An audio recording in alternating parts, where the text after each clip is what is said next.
Shabbat Shalom. Shabbat Shalom. Greetings and blessings to everyone that's gathered here in this room today and those that are watching via YouTube or Facebook. Bless you. Thank you for gathering with us today. Today we're going to be going into an awesome lesson today. Path. What's it again? Path, purpose, and legacy. Path, purpose, and legacy. I'm very excited about this lesson. We've just concluded our series on the 12 tribe chart, and we went through every one of them. There's 12 different lessons on that last series. Definitely go back and check it out. We completed Benjamin the last time we gathered. Again, I apologize for how poor the stream came through. We did just what we said we were going to do. We were going to make sure it was corrected for this gathering. So hopefully everything goes smoother today. We're going to go forth with the lesson. I'm not going to spend a whole lot of time talking with you right at this moment. There's so much that has to come forth today. So I'm going to turn it over to Taz, and we're going to get started. First and foremost, I want to give all thanks and praise to the Most High, Ahaya, Bahashem Yeshaya, Wa Rawak. I am Bishop Taz of the House of Judah International Fellowship Church, here with our elder, Nathaniel Allah. And today we're going to be going into a lesson entitled Path, Purpose, and Legacy. Now, this lesson is particularly geared towards the men of this body. Even though we will be talking about the women's role, particularly in this lesson, we have a sister that's over our women of virtue, over our women's division of the ministry that's going to be going into something similar as it pertains to the women. But here we want specifically to deal with the men. Why? Because it's the men who will be leading the charge of this ministry into the coming kingdom. That's right. Right? It's the men who are the 144,000 of their households. It's the men who are the head of their households, right? So when we come into this truth, there's a whole new position and there's a whole new level of responsibility that is placed on the man, right? Specifically for those men who haven't taken these positions yet, having the understanding of how it is that they reach the points that they're supposed to reach in this knowledge and of this truth. Because that's one of the main things that sort of messes with you when you come into the truth. It's like, what am I supposed to do? Where's my place? Where do I belong? Right. There's all these questions that you have. Right. And these questions ultimately are some of the most difficult things to have answered. That's right. But what you're going to find is that the answer is a lot simpler than you thought. When we come into the truth, we're born again in Christ, right? That's right. We have men in here. Give me this answer back. When you come into the truth, you're born again in Christ, right? And you're baptized, right? This is why Christ says that we must become children in order to enter the kingdom of heaven, right? That's right. It says you can't enter into the kingdom of heaven unless you are like a child. Why? Because men are raised being taught a particular doctrine, a way to behave, a sense of moral code, right? That's what we're raised knowing. But when we come into the truth, we have to change what we believed our doctrine was. We have to go back and undo everything that we were taught from a time that we're a child all the way up until the point where you come into truth, where there's 12, 13, 15, 16, 25, 39, whatever age you came into the truth.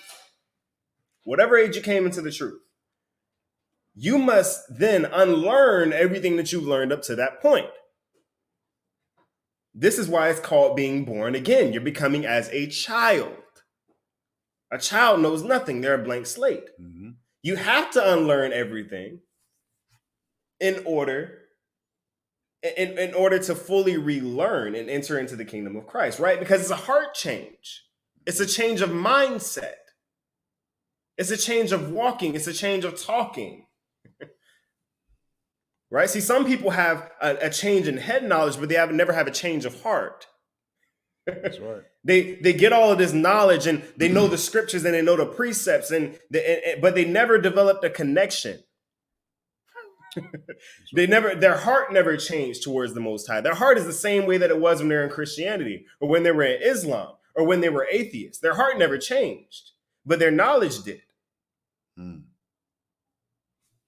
We need to be retaught good and evil. Purpose, path, and legacy were built into children through our traditions and laws. our forefathers. Path, purpose, and legacy were built in. It was the way that you were raised. Mm-hmm. These things were inherently known. They didn't need to be taught. They were an example. They were in traditions.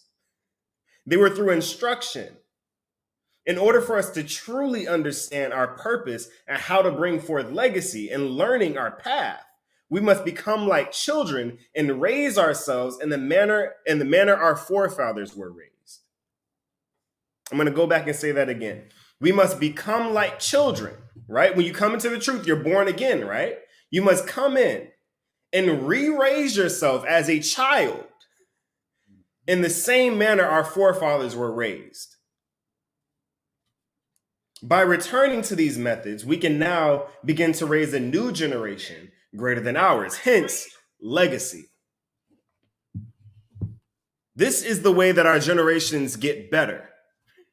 Fact of the matter is that our children are going to be much greater and much more powerful in this knowledge and in this truth than we are.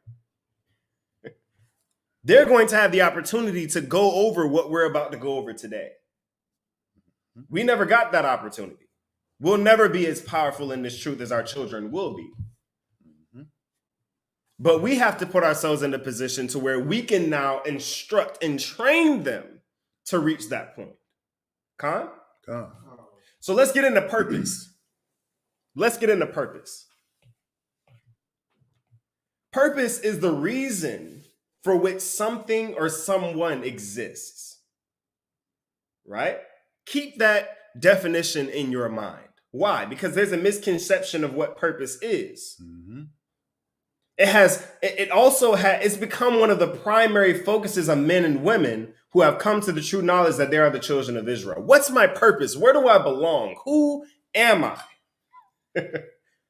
Right? Mm-hmm. You know who you are on the outside. You know you're from the seed of Abraham, Isaac, and Jacob. That's well known. But who am I? Remember, you're born again. A child doesn't know who they are. You teach them who they are. So who am I? How many of you in here have asked that question after you came into this truth? Who am I? It is often believed and taught that one's path is determined by their purpose. You find your path via your purpose, stemming from the idea that every man's purpose is different. How many of you were taught that your purpose may be different from my purpose? How many were taught that? Everybody's purpose is different. Many sit wondering for years, trying to figure out what their purpose may be, wasting years of their lives on a question whose answer is the same for every man, woman, and child. Mm-hmm. How many of you know that your purpose is the same purpose as the one sitting behind you? Nobody's purpose is different from one man to another. Mm-hmm. There's only one purpose for man and woman. Paths to fulfilling that purpose may be different. I'm going to say that again. Everyone's path is the same. Everyone's purpose is the same. But the path by which you reach that purpose is different.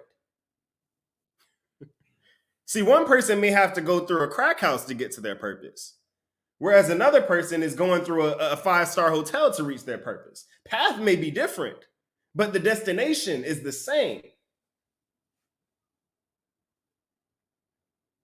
Purpose is the reason for your existence. The reason you exist. The reason a person has walked this earth. A reason that they came. Christ had a purpose. What was his purpose? To save the children of Israel from their sin. Con? So paths to fulfilling your purpose may be different, but the purpose or the reason for your existence is the same as any other person who's walked this earth. Every person who has ever existed had the same purpose. There's nothing new under the sun.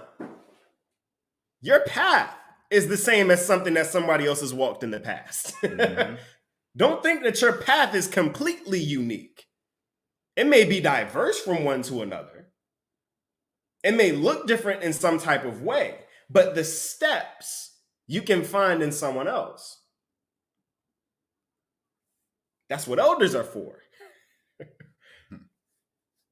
The question, what is my purpose, was one that was never in question in the time of our forefathers. Notice you never heard anyone going before the Most High saying, what is my purpose, Father? How do I fulfill legacy, Father? These weren't questions that were asked. They weren't questions that needed to be asked. Why? Because these things were instilled in them from birth.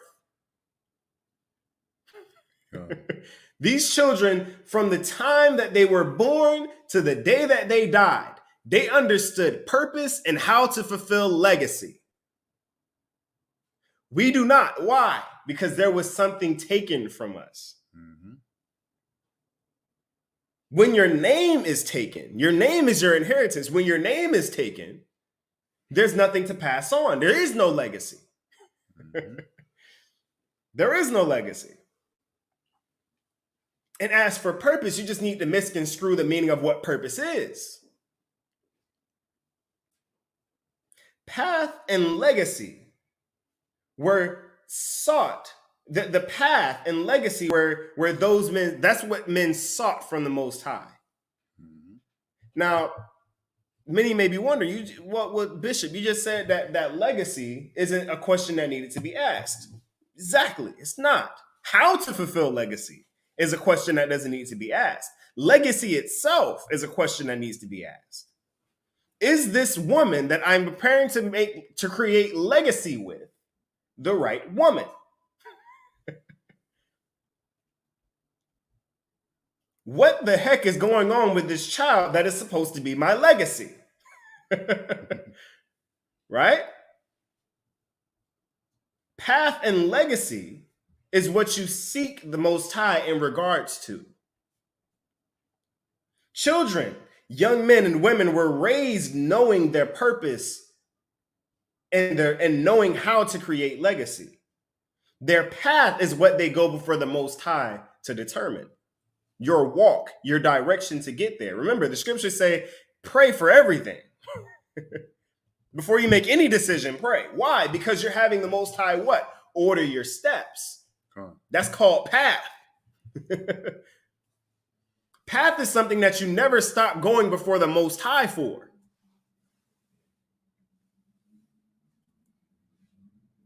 That business idea. Oh, should I go to this business meeting or not? Should I go to this family gathering or not? Should I eat this? Should I decide to eat that? Should I go and do this? Should I go and do that? That's path. Those are things that you pray for. Children would learn how they should build a legacy when they came of age.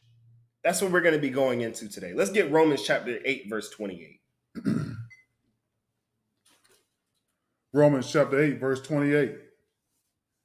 And we know that all things work together for good to them that love God, to them who are called according to his purpose. According to his what? Purpose. Called according to his purpose. Why is that word, his purpose, important? Because purpose is the reason for which something exists, right? So if purpose is the reason for which something exists, something or someone exists, then that means that one's only purpose can be what can only be set forth by the Creator. Mm-hmm. I'm going to say that again. The only purpose of creation, the only purpose creation can have is one that was set forth by the Creator. Why? Because the definition of purpose is the reason why or the reason for which something exists, something or someone exists. The only thing that can know the reason for which something exists is the person who created it. That's right. If you invented something, someone who's using your product can't tell you why you made it. Only you can do that. Mm-hmm. I know why I created this thing. People are like, yeah, he created it because he was feeling. The thing about artists, people always have these ideas of why an artist painted a particular thing. Yeah, those are your ideas, but maybe not his. Oh, he was feeling depressed. He's sitting around here like, nah, I just wanted to paint the lady that I saw. I didn't think nothing of it. People have deeper meanings for things. You may have a deeper meaning for why something, but no one can tell you the purpose for which something was created more so than the creator himself. That's right. How many of you know the creator told you why you exist? The creator told you what your purpose is. It's impossible to find purpose within oneself. Stop looking to yourself for purpose. The creation can't tell the creation why the creation exists. You need to go to the creator as to why the creation exists. That's right. Stop looking into yourself, being as prideful as to think that you can find purpose within your own self. Oh, I need to look within to find my purpose.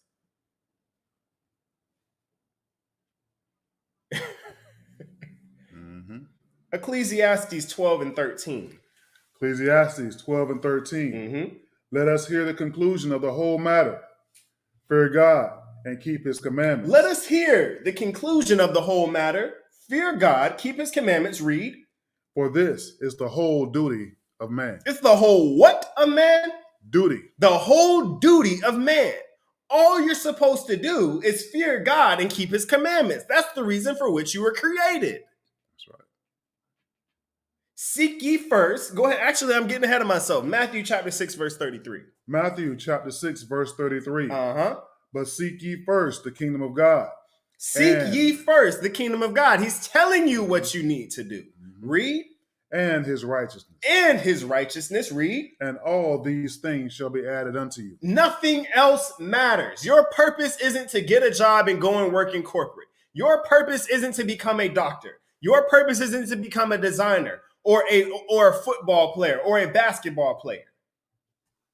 Your purpose is to seek ye first the kingdom of God and his righteousness, and all those other things will handle themselves.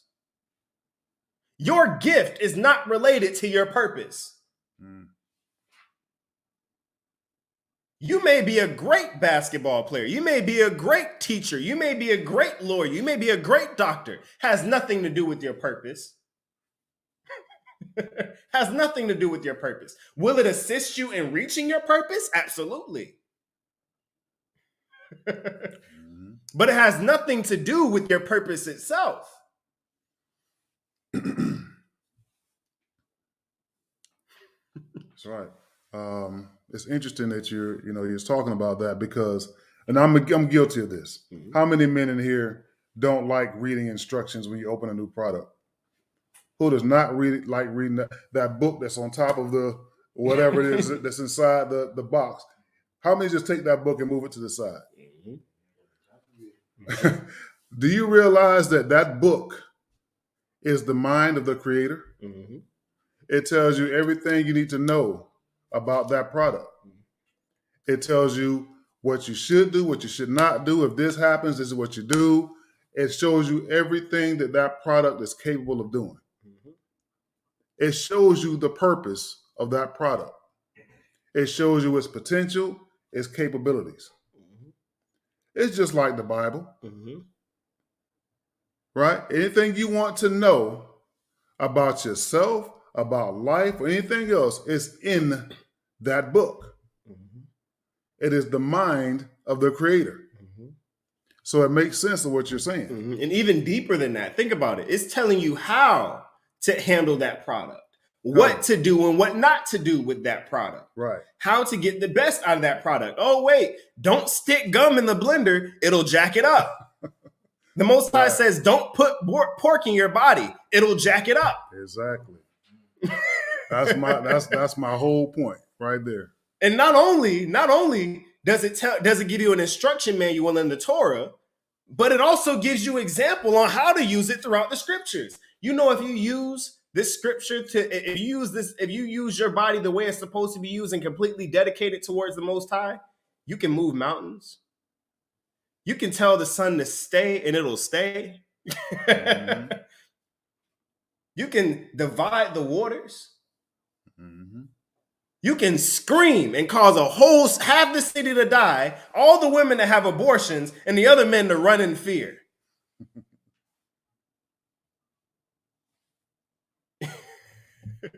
What you got? Scripture. That's the first one? Yeah. Ecclesiastes. Oh, Matthew. Matthew 6:33. The Most High has given all of man the same purpose. The same purpose. That purpose is to fear him and keep his commandments. By creating, how many of you heard me say single-minded, to be single-minded? Creating a singular mindset towards these things. Everything else we require spiritually or physically will be added to us for seeking righteousness first. If you are, that's the definition of being single-minded. Seek ye first the kingdom of heaven, and all these things shall be added unto you. Be single-minded towards the kingdom of heaven and his righteousness. Everything else handles itself. However, this isn't the only purpose that was given to man.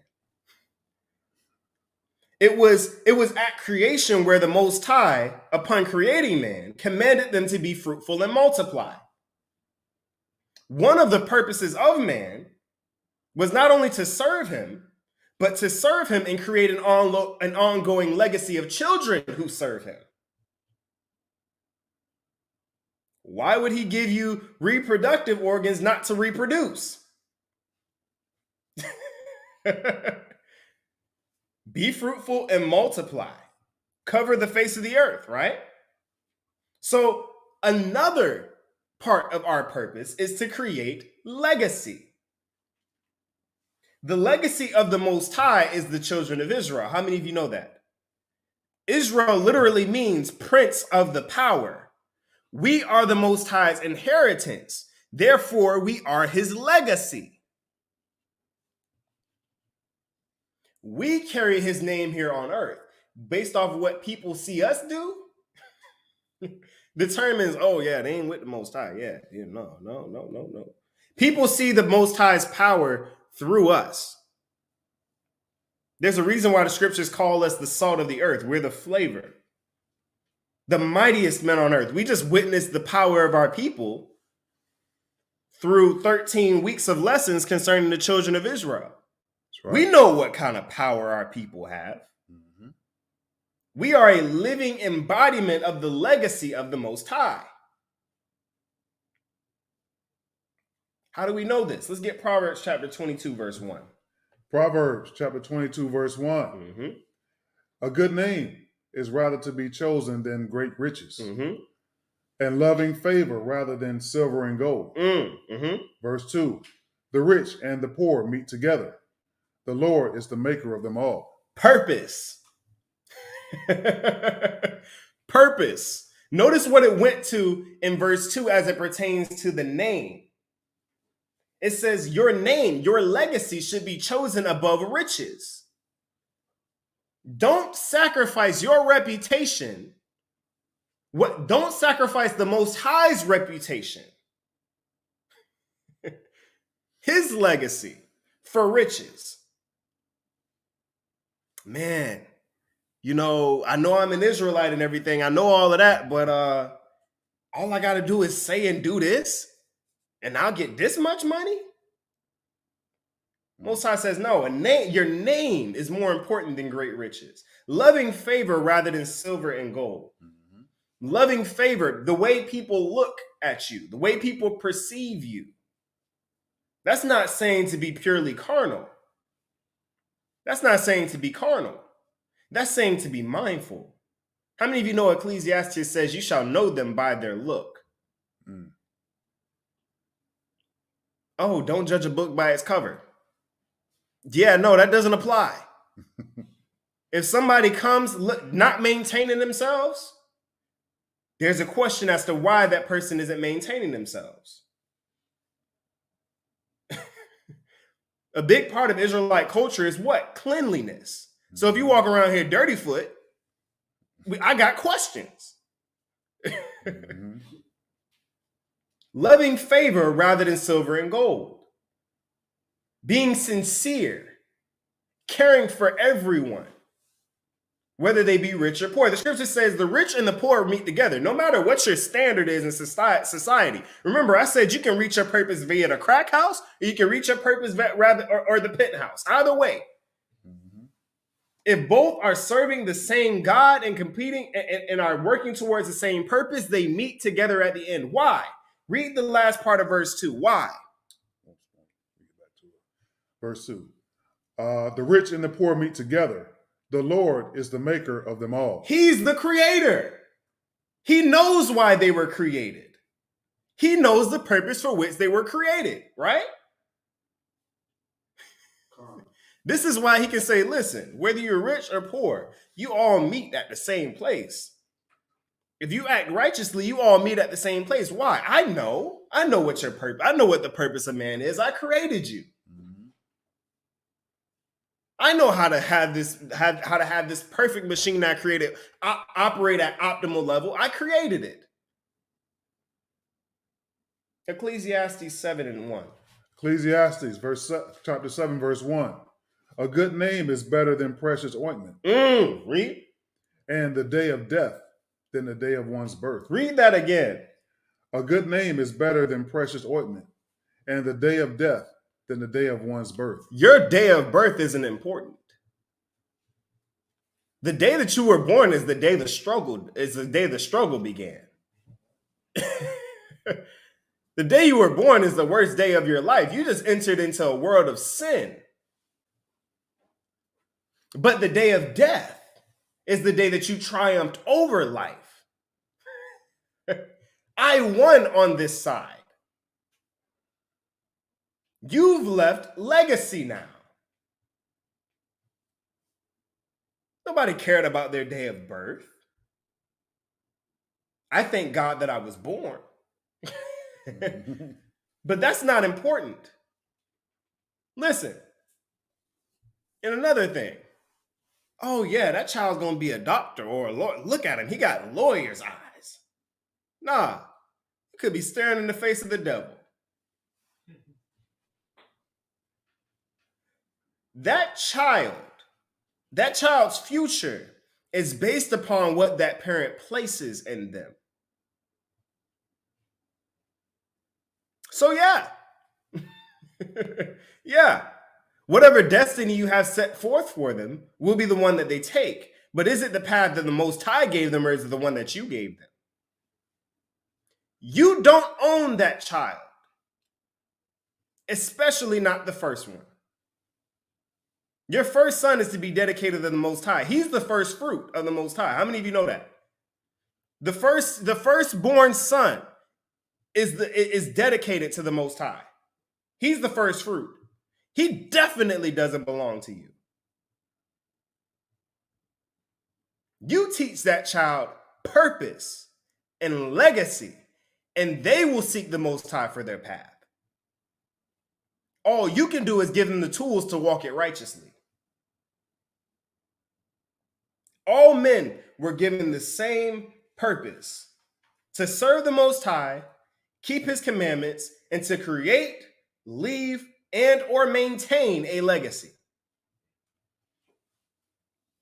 My duty is to carry on the legacy of my father, to maintain it, optimize it, make it better, pass it on to my children, so that when they see Elder Nathaniel, when they see me, they see Elder Nathaniel. When they see my son, they still see Elder Nathaniel. It's not about me. I don't need to tell. 4 generations from now, my grandchildren won't need to tell. Well, what did Pop look like? Don't matter. When you look at me, you see Pop. You don't need to know what his facial features look like. When you see me, you see Pop. That's why Christ said, if you've seen me, you've seen the Father. He is the legacy of his Father. I stand in the place of my Father. Legacy is name first. Everything else that attached to it comes second. Israel's forefathers prioritized their name more so than anything that could be attached to their name. No, it wasn't the cattle. No, it wasn't the gold. No, it wasn't the silver. It was that name. Because guess what? All of Abraham's cattle is gone. all of Abraham's gold is somewhere else. But guess who we're still talking about? Abraham. his name. Everything that belonged to him, dead and gone. All that remains is his children and his name. Legacy.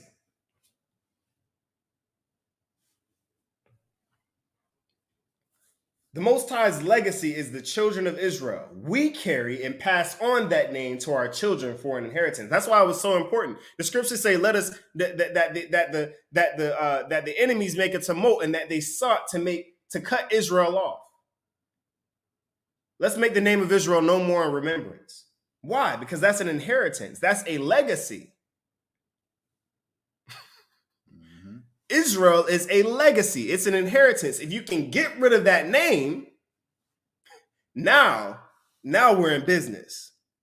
We've disrupted their legacy now. We've disrupted their inheritance. Let's get Ecclesiasticus in the Apocrypha, chapter 30, verse 4. Ecclesiasticus chapter 30, verse 4. Though his father die, yet he is as though he were not dead. So the father dies, but yet it's almost unrecognizable that he is. Why? Read. For he hath left behind him one that is like himself. He hath left behind him one that is like himself. Right? That's exactly why Christ said, if you've seen me, you've seen the Father. I'm the legacy of my Father. Read. Verse 5. While he lived, he saw and rejoiced in him. He sees it while the Father lived. He looked at his son. And he said, "Yeah, that's what I've been going for." Yeah, there it is. Yep. Think about it like a father who played in the NFL and he's raised his son all of this time, and he sees him doing the same things that he did. You put the film side by side, it's like, wow, this boy is me, but he's faster and he's taller. Right? It's like, yeah, that's my boy right there. Yeah. He said, while he lived, he saw and rejoiced in him. Read. And when he died, he was not sorrowful. Like, listen, I can leave in peace, knowing that my name is going to be secure. Read. Verse 6. He left behind him an avenger against his enemies, and one that shall requite kindness to his friends. He left behind the perfect image of himself, one that would not only maintain, but sustain and grow his legacy. Y'all hearing me, young men? All the men in here. Say it with your chest. Listen, and for the men who are watching that didn't have their fathers in their lives, listen, you are the start of a legacy. You still have an example to set. And you still thank your father, right? Because ultimately, you are still his legacy. Whether he was there or not, whether that father passed away before you had a chance to really come into yourself as a man, you are still his legacy. They're absent, gone, past, whatever his situation may be, you are his legacy. And you have a responsibility to grow and to make a name that he would be proud of, that the Most High would be proud of. A son is raised to be like his father and carries on the legacy. What happened to young men who used to want to be just like their dad? Now you got men that, I want to be just like young boy. I want to be a little baby when I grow up. What happened to young men wanting to be like their fathers? Yeah, man, my dad was a firefighter, so I'm gonna be a firefighter too. Yeah, my dad did this, so I want to do that too. Maybe you won't go into that same career path. But the fact of the matter is that a man should seek to be like his father, but better than his father. The part of the purpose of a man is to leave behind a righteous name and legacy. Though his path may be different from that of another man, their purpose is one and the same. Your path may be different from your father, but your purpose is the same. The same legacy, the legacy from generation to generation, right? That's what legacy is. It's passed down. But even this part of purpose revolves around the children understanding their purpose. Even legacy has a lot to do with one understanding their purpose.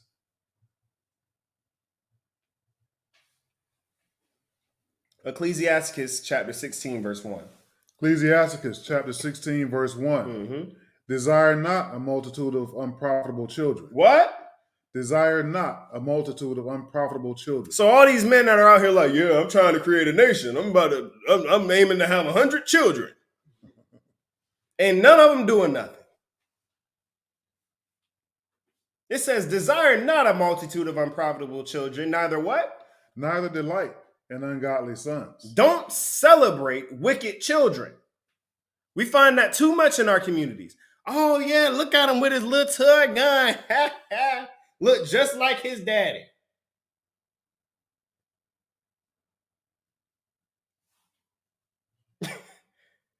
Neither delight in ungodly sons.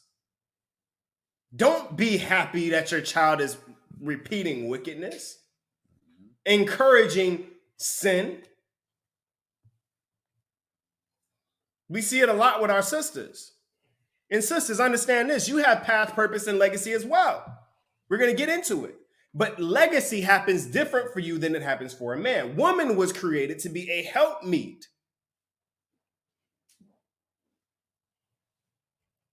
Woman was created to be a helpmeet to man. Right? To help a man reach his legacy. Con? So her legacy is first attached to her father. And then when she's married, her legacy is now attached to her husband. She assists in bringing forth and sustaining legacy. She doesn't create it. Desire not a multitude of unprofitable children, neither delight in ungodly sons. Read. Verse 2. Though they multiply, rejoice not in them, except the fear of the Lord be with them. Except the fear of the Lord be with them. Rejoice not in them, except the fear of the Lord be in them. Unless they understand their purpose. They understand and they are walking in their purpose. If you have a ton of children, don't be happy with these children unless they're doing what they're supposed to do according to the Most High,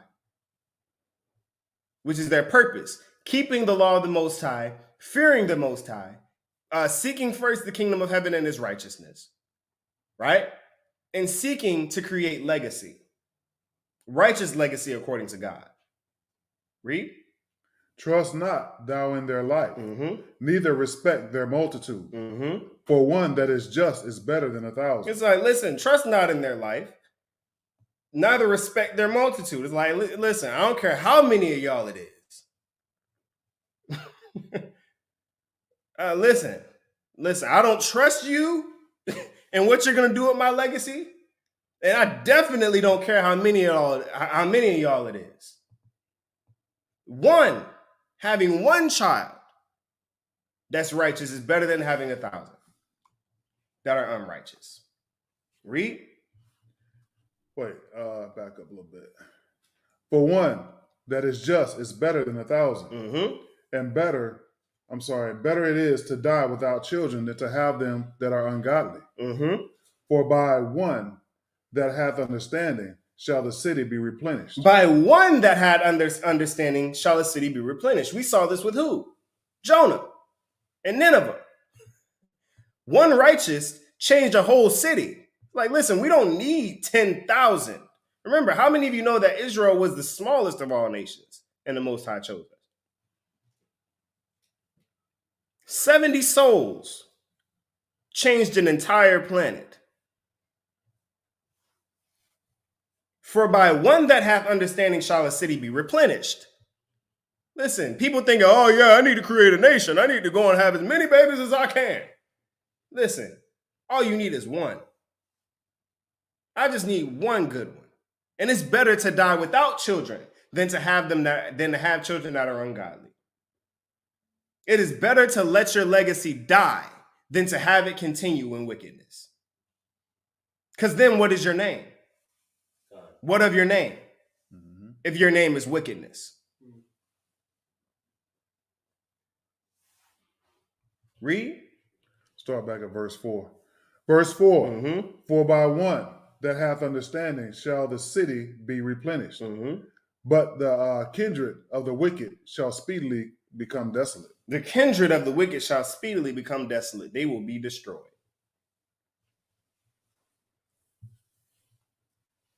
We are not to, it's better to bring forth one righteous child rather than to bring forth many children who are wicked and do not seek righteousness or have neglected their purpose.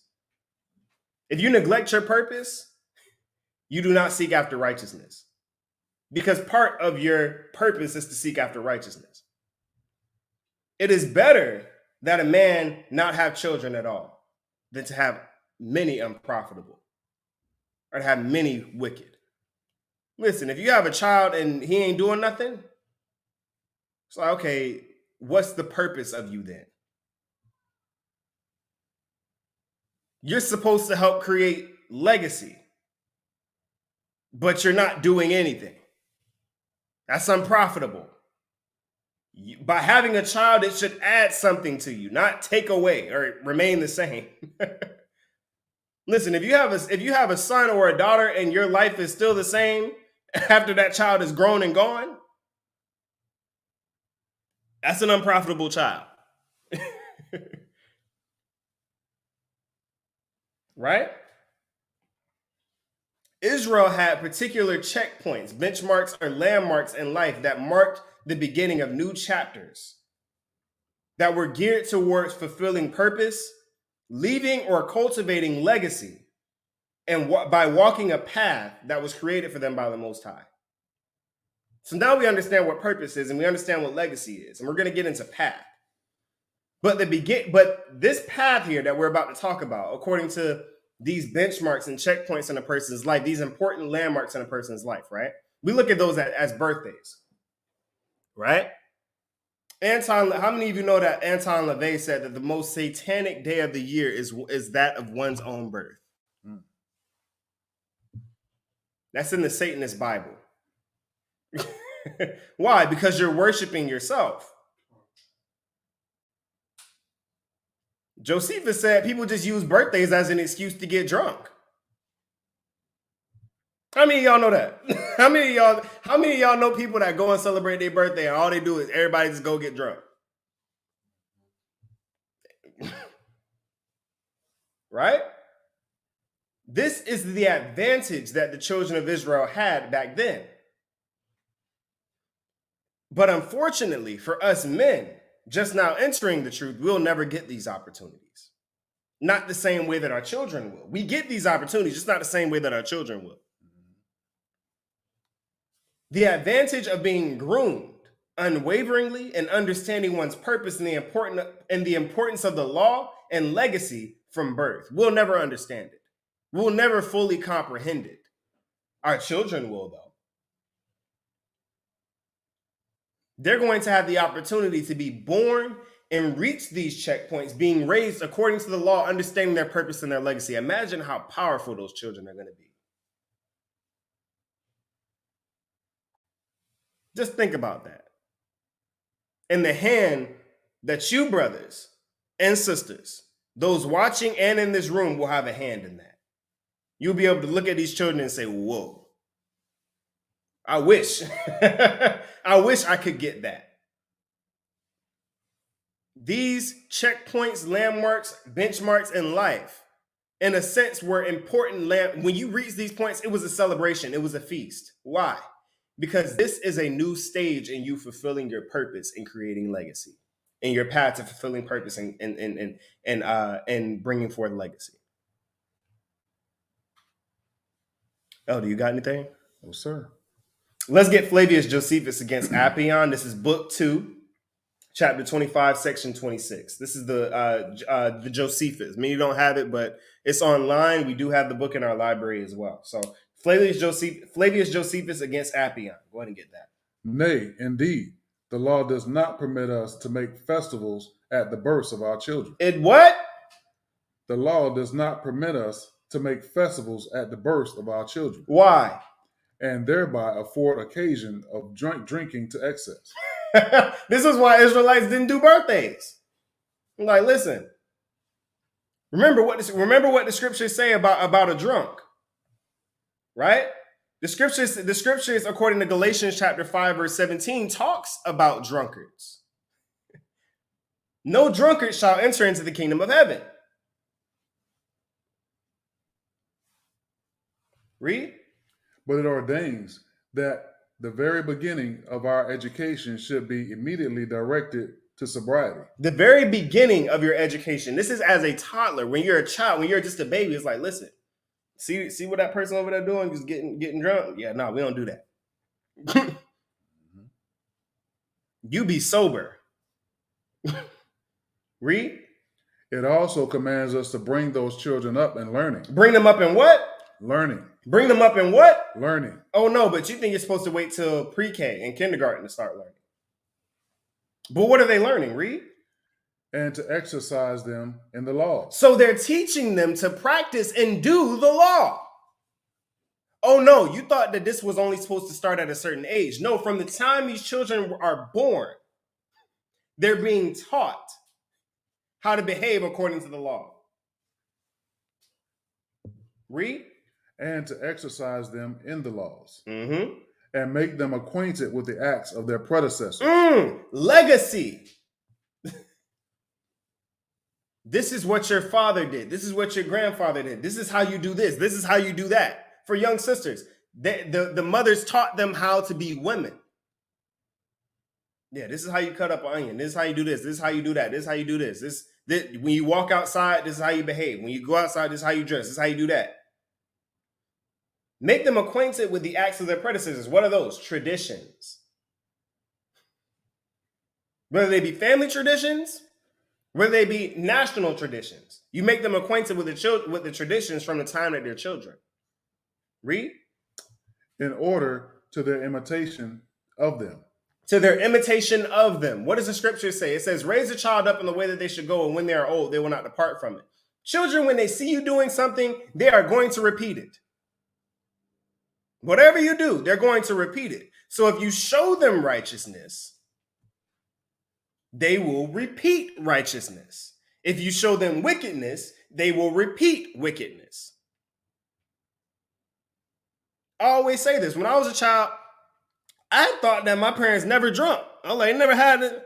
I was like, listen, there's never alcohol in the house. Those my siblings in here, y'all thought the same thing. It was like, listen, I never saw it. You weren't supposed to. But when I got older, I was like, oh, okay, hold up, wait. Why? Because if we saw them, what would we think to do? Well, I want some, shoot. well, it's good enough for you, but it ain't good enough for me. Right? Not that drinking is wicked. Not that having wine is wicked, a little wine. But children don't understand limitation. You have to, how many of you know you need to understand sobriety before you can understand limits? Yeah. If you try to teach limits before you teach sobriety, they'll never learn sobriety. What you do in moderation, they'll do your in children excess. will do in excess. That part. That was the key right there. You teach them sobriety first, you raise them up in sobriety, and then you teach them limits. Not the other way around. Everybody's like, well, this is how you do it. Nah, none of that. Listen, you don't do it. You don't. No. Read. And that they might be nourished up in the laws from their infancy. From their what? Infancy. From their what? Infancy. No, the law definitely has an age limit. Infancy. Yes, so when you that means that yes, you saw parents back then like, hey, look, children this big, just started walking. Hey, you see that? wicked. Because children understand. They absorb more than you know. See how I'm wearing? See how I cross my legs? This is how you cross your legs. Mhm. You see how I'm standing? That's how you stand. You don't stand with the hip all the way out. And men taught their sons that. Listen, nah, bro, you don't stand like that. You see that? You see that? That's feminine. You don't do that, bro. No, that's not how we work out here. That's right. That's from infancy. They are nourished in the laws from infancy. So think about it. Imagine a man who's been learning and practicing the laws from the time he was born, and he's now 60 years old. How powerful do you think that man is? How much wisdom does that man possess? How old are you? 21. 21. Do y'all remember how old you all were when I used to make y'all go to the loft and have Bible studies? Do y'all remember how old y'all were? Man, it's like the youngest possible reading level. We used to have to sit there and we used to read a chapter, and then we'll have to come downstairs, write a report on it, read the chapter, and read the report to you. Look at you now. 22. And we weren't even in the truth yet. No. We weren't even in the truth yet. It just shows that there was a spirit. And we're going to get into that spirit. We're going to get into that spirit later when we get into the elders. It just shows the spirit that was directing him. Mm-hmm. Yep. See about it, and as we get into these checkpoints, you're going to see how important it is why he did what he did. Read. And might neither. I'll back up a little bit. Mm-hmm. Might be nourished up in the laws in their infancy, mm-hmm. and might neither transgress them, mm-hmm. nor have any pretense for their ignorance of them. It says that these children being raised and nourished in the law and in the truth from the time that they're born, they won't break those laws, and they won't even have a thought to ignore them. It's easy to ignore something that you just learned a couple of years ago, but something that you've been practicing from the time that you were born to whatever age that you are now, it's there. You can't ignore it. Listen. If you were taught from the time you were born never to eat pork, I'm sorry, but you're not going to be able to just sit there without thinking about the fact that you're 30 now, sitting in front of a pork chop. You ain't going to be like, yeah, this thing delicious.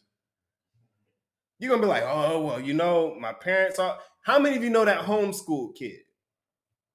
How many of you know that homeschooled kid that had been homeschooled his whole life, but then he got into high school and they finally let him go to school? And every time he was like, yeah, man, let's go do such and such. And he like, yeah, nah. She's like, nah. I was always, my parents said it's not good. That's not good. I know one myself. I'm close friends with one. Why? Because he was raised with a certain standard that other people my age weren't raised with. His parents raised him according to their standard from the time that he was born. Right? That's the same way our children should be. They're like, I was told that pork chops kill you. Pork chops kill you. Nah. I know people who died eating pork chops. No, we ain't supposed to eat that. It says that nor have any pretense for their ignorance for them. It's like I don't even think these laws, these traditions, these practices are ingrained in the forefront of my mind. I won't transgress them, and I won't even have a thought to transgress them. That's why you have young men in the book of the Maccabees, in the first book of the Maccabees, who were being tortured to eat pork, and they refused. These men were tortured, had to watch, the youngest brother had to watch each of his brothers be tortured. His mother had to watch each of her sons be tortured, all because they wouldn't eat a piece of meat. Pork. Tortured and killed in all kinds of brutal ways, and they still refused. Why? Because of what we're seeing right here. It was ingrained in them from the time that they were born. Laws, tradition, morals, the difference between good and evil. Read. Verse 27. Mm-hmm. Our law hath also taken care of the decent burial of the dead, but without any extravagant expenses for their funerals. Not spending hundreds of thousands of dollars spending thousands of dollars on a funeral. Yeah, if it be God's will, we need about $10,000 to bury old Jerry. Wasn't all of that. What was a burial? Read. And without the erection of any illustrious monuments for them. You just put them in the ground. Dig a hole and put them in the ground. Why? They came from the earth with nothing. They go back to the earth with nothing. No, they don't need a casket. They came in with nothing. They go back with nothing. That's respect. That's honor. They don't go back in missing a lung or missing a kidney or missing all of their insides. No, there's no, if you are an organ donor, get that fixed. What you came into the earth with, you leave with. Talking about, yeah, donate my brain to science when I'm done in here. Nah, ain't none of that. Because when the resurrection happens, guess what you're going to be raised up without?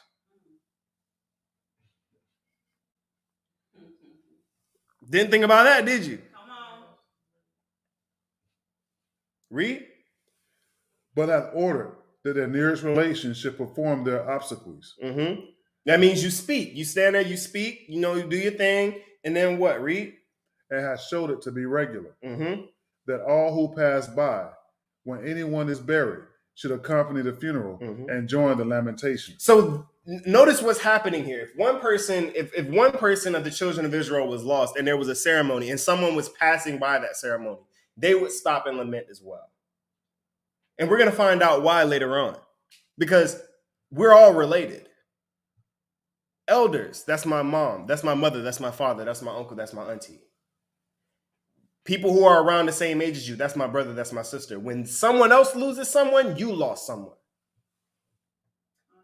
The whole world lamented for years when Abraham passed away. It's the same thing here. It says the funeral is simple, is regular, but when someone who's a stranger passes by, even they stop and acknowledge the death of that person. That's respect. That's honor. Read. It also ordains that the house and its inhabitants should be purified after the funeral is over. Remember, if you're around the dead, you're unclean until the even. Read.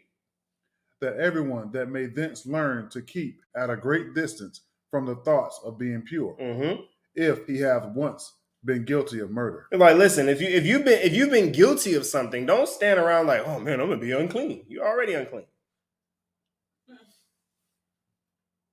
Like, oh yeah, I can't go to the funeral. I'm gonna be unclean. Listen. Listen, the thoughts of being clean, listen, depending on what you've done in the past, listen, don't keep thought of being clean. Like, oh, don't want to stop at the funeral because I don't want to be unclean. No, ain't none of that. The law of the Israelites does not allow for the celebration of birthdays, as they were often used by reason to get drunk. However, instead, children were instructed in the ways of righteousness, first showing them the law and showing them how to exercise the law so that they would follow them and never stray from them. So instruction of a child began from the day that you were born. That's the day that your instruction begins. This shows that young people have the ability from a young age, from the time of infancy, to develop an understanding of the actions of their predecessors. Children absorb everything. They imitate everything. Everything that you show them, everything that you say, they will copy. So show forth a righteous example. This is why we're going over this today. We teach our children from the time that they're born purpose, how to fulfill legacy, and their path. You put them on this path, the path of righteousness. That's how you create a powerful generation. This is why our forefathers that we read about in the scriptures were so much stronger than we were. They were raised a certain way. Now keep this in mind. When you come into the truth, you're what? You're born again. You become as a child. So that means everything that we're about to see here, all of these checkpoints that we're about to see here, go through again. You may not be a baby literally, but a baby spiritually.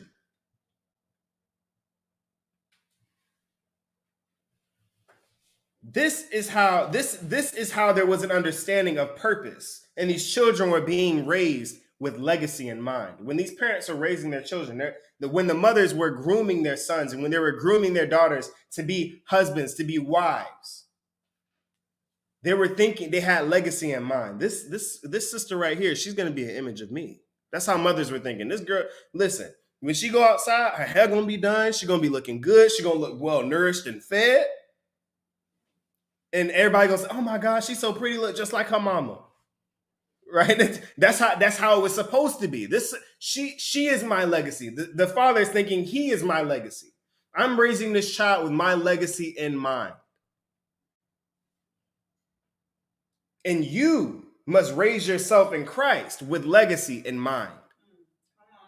How do you want to be remembered? It doesn't matter. Nobody remembers Paul for what he did before he got knocked off that horse. Ever notice that? Nobody remembers Paul for being a murderer of Christians. They remember him as Apostle Paul. No one is going to remember you for who you were before this truth. They will remember you for who you were after the day you were baptized. What do you want your legacy to be from there? Because that's what they'll remember you for. Deep, isn't it? Half of the people in the world don't ask a Christian what Paul was before he became Paul. He was just Paul. A lot of them don't even know. Let's get Leviticus chapter 12, verse 2. You got anything out there? Oh, sir. Oh, very good. Leviticus chapter 12, verse 2. Mm-hmm. Speak unto the children of Israel, saying, if a woman have conceived seed and born of a man child, then she shall be unclean 7 days. According to the days of the separation of her infirmity shall she be unclean. So when a woman bears a man child, she's unclean for 7 days. And then she continues to be unclean for another set of 31 days after the child is born, right? With the daughter, she's unclean 14 days, and then she continues in her impurity for double that amount of time, which I believe is 62 days. Right? But check out verse 3. This is our first checkpoint. I'm sorry. Verse 3. Verse 3. And in the 8th day, the flesh of his foreskin shall be circumcised. This is the first checkpoint. Circumcision is the first checkpoint for a young man in his life. Now, sisters, hang on. Now, y'all probably thinking, why is this a checkpoint for me and not a checkpoint for men and not for women? Why is it a checkpoint for men and not for women? We're going to get into circumcision on a different level, okay? But it says in the 8th day, the flesh of his foreskin shall be circumcised. Let's get Luke chapter 1, verse 59. Shalom, Bishop Isaac, Brother Isaac Slaki. Luke 1 and 59. And it came to pass that on the 8th day they came to circumcise the child, and they called him Zacharias, after the name of his father. And his mother answered and said, not so, but he shall be called John. So now, what else are we seeing on the 8th day? We're seeing a naming. So all the family has gathered together for a naming and circumcision. Read.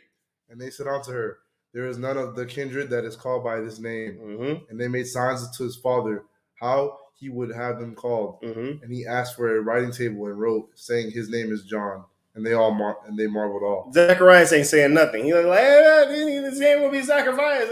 What's his name gonna be? He's like, his name gonna be John. She just, you heard my wife. She just said his name was gonna be John. His name gonna be John. But notice what's happening here. A baby's blood begins the clotting factors in a baby's blood doesn't mature until the 8th day. So this is the day where they can now be circumcised. They enter into what? How many of you know what they've entered into at this point? Abraham's covenant. They've entered into Abraham's covenant. Remember it. when the Most High first called Abraham and chose him to have his seed to come through, what he commanded him to do? He commanded him to be circumcised, and then he changed his name to what? Abraham. So this is why the name and the circumcision is happening in the same day. So the first checkpoint in a man's life is their circumcision and naming ceremony. Their circumcision and naming ceremony. So how does this apply to us? What is one of the first things that you do when you come into the truth? You start putting off uncleanness. You change your diet. You switch to the fast. You start keeping the Sabbath, right? Notice what does this foreskin symbolize? Uncleanness. So the child is putting away uncleanness and entering into Abraham's covenant. He's receiving a name. And the two things that you do when you first come into the truth, what do? You put off uncleanness. You separate yourself from the laws of uncleanness. And you what? You get a Hebrew name. So you see how it's starting to correspond. The being born again and the same traditions that our children will now have. When your child, on the 8th day after your child is born, they will have a naming ceremony. They'll have a naming ceremony. Right? We'll leave off at. We left off, we're going to be picking up at Luke chapter 2 in a second. Right? So this symbolizes the child's entrance into the Abraham covenant. And I was talking to the elder a little bit earlier about doing the same thing for brothers and sisters that are baptized into this ministry. Yeah. Those who come into this truth, you will receive a naming ceremony. Right? After your baptism, you'll receive a naming ceremony. Why? Because you get a new name. How many of you brothers in here have a Hebrew name at this point in your walk in the truth? How many of you sisters have a Hebrew name now in your walk in the truth? That's celebrated, right? It's a big thing. Like it's a big thing. The naming ceremony is a big thing. Why? Because this is the name that will follow you and your legacy forever. And the name usually has to do with the characteristics that you possess. I told two brothers in here, when I first gave y'all name, I said y'all wasn't vibing with it, and I said, go ahead, fiddle around it all you want to. You'll come back to it at the end of the day. The Most High knew what He was doing. Y'all originally came back around to it, right? See, that's the importance of a name. You don't realize it till later. It's like, oh shoot, this is me. The elder already had his name. Right? Some of us come into the truth with our name. Such as Brother Isaac. Came into the truth with his name. Right? But it's an important thing. The naming ceremony is such an important thing. It's now establishing who you are now that you're born again. Who I was before doesn't matter. This is my new name. This is who I am now. Right? It was based. That's why even during that 8-day period, you're watching your child. You're spending time. You're connecting with your child. And then on that 8th day, when they're circumcised, now it's like, okay, yeah, I know what name the Most High gave me to give this child. Right? The name is the beginning of his legacy. So already you're starting to see legacy attached to this child. Why? Because this name is going to follow this child for the rest of his life. And this will be the name that his wife will attach herself to. So his wife will eventually take on this name. Right? These circumcision and naming ceremonies are still practiced throughout parts of West Africa, including Gambia and Sierra Leone. In fact, Deacon Ansu, in Africa a couple of years ago had his naming ceremony. It's something that they just do. They didn't know it was anything scriptural. I should have added those pictures. They had videos of their naming and their circumcision ceremony on the 8th day. They do the same. There's traditions the same way in the South Pacific amongst the Polynesians, tribe Naphtali. Right? So Judah, Benjamin, and Levi throughout West Africa still keep this tradition to this day. Christ also had a naming and circumcision ceremony. Let's get Luke chapter 2, verse 21. Luke chapter 2, verse 21. And when the 8 days were accomplished for the circumcising of the child, his name was called Jesus. Or Yeshua. Which was so named of the angel before he was conceived in the womb. This was the name that was given to him before he was even conceived. Right? Yeshua. How do we know his name is Yeshua? Go into the Dead Sea Scrolls. They said, call him Yeshua, for he shall save his people from their sins. The word save is Yeshua in Hebrew. When you apply it to his name, it is Yeshua, my savior. Yeshua. Right? So this happened, this particular naming, this is the first checkpoint in time of celebration in the first checkpoint in time of celebrating of one's life is their circumcision and their naming. This is the first major checkpoint, 8 days. Right?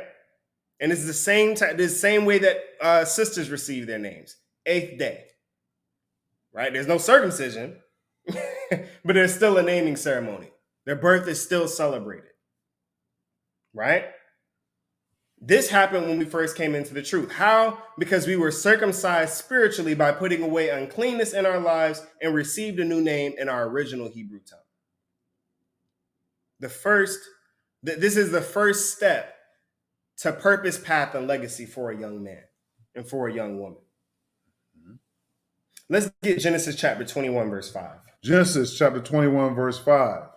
And Abraham was 100 years old when Isaac was born unto him. Verse 6. And Sarah said, God hath made me laugh, for that all that hear will laugh with me. And she said, who would have said to Abraham that Sarah would have given children suck? For I have borne him a son in his old age. Verse 8. And the child grew and was weaned. And Abraham made a great feast the same day Isaac was weaned. So, Isaac underwent a naming and circumcision. Underwent a naming and circumcision. Right? He was given the name Isaac. Why? Because she laughed when she was told that she would have a child in her old age. Right?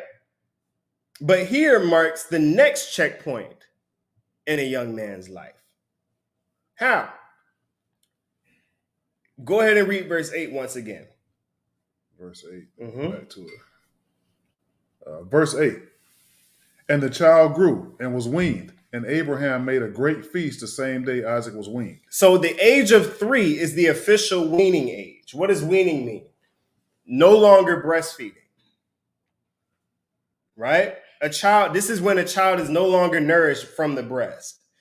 The festival Abraham threw was known as a weaning ceremony. This was celebrated by our forefathers and mothers as a celebration of turning the page to more complex forms of education and comprehension. So yes, you breastfeed till the child is 3 years old. That goes for, and the same goes for women as well. They receive a weaning ceremony. Why? It's a turning of the page. Remember what Christ said concerning meat and milk. Milk is the simple forms of the word, the simple forms of the scripture. But once you turn 3, now you can start getting into more complex ideas and understandings. Right? So this is the next checkpoint in a man's life. You have 8 days and now 3 years. Let's get 2 Maccabees chapter 7, verse 27. 2 Maccabees chapter 7, verse 27. But she, bowing herself towards him, laughing the cruel tyrant to scorn, spake in her country language on this manner. So what is this? This is the scripture that I referred to earlier. Remember where the sister had her sons, and they were trying to force the sons to eat pork. And because they wouldn't, they would torture them until they did. None of them did. All of them were killed. This is this same mother speaking to her son before he's killed. Go ahead and read that. O my son, have pity upon me that bare thee 9 months in my womb, and gave thee suck 3 years. How many years? 3 years. And nourished thee, and brought thee up unto this age, and endured troubles of education. So it's also the mother that taught him from the time that he was a child. Right? Remember, the beginning of education starts with the mother first. The mother instills tradition, education within the child. When the child reaches a certain age, now the son is passed on to the father to learn more complex things according to the law. So the beginning parts of education start with the mother.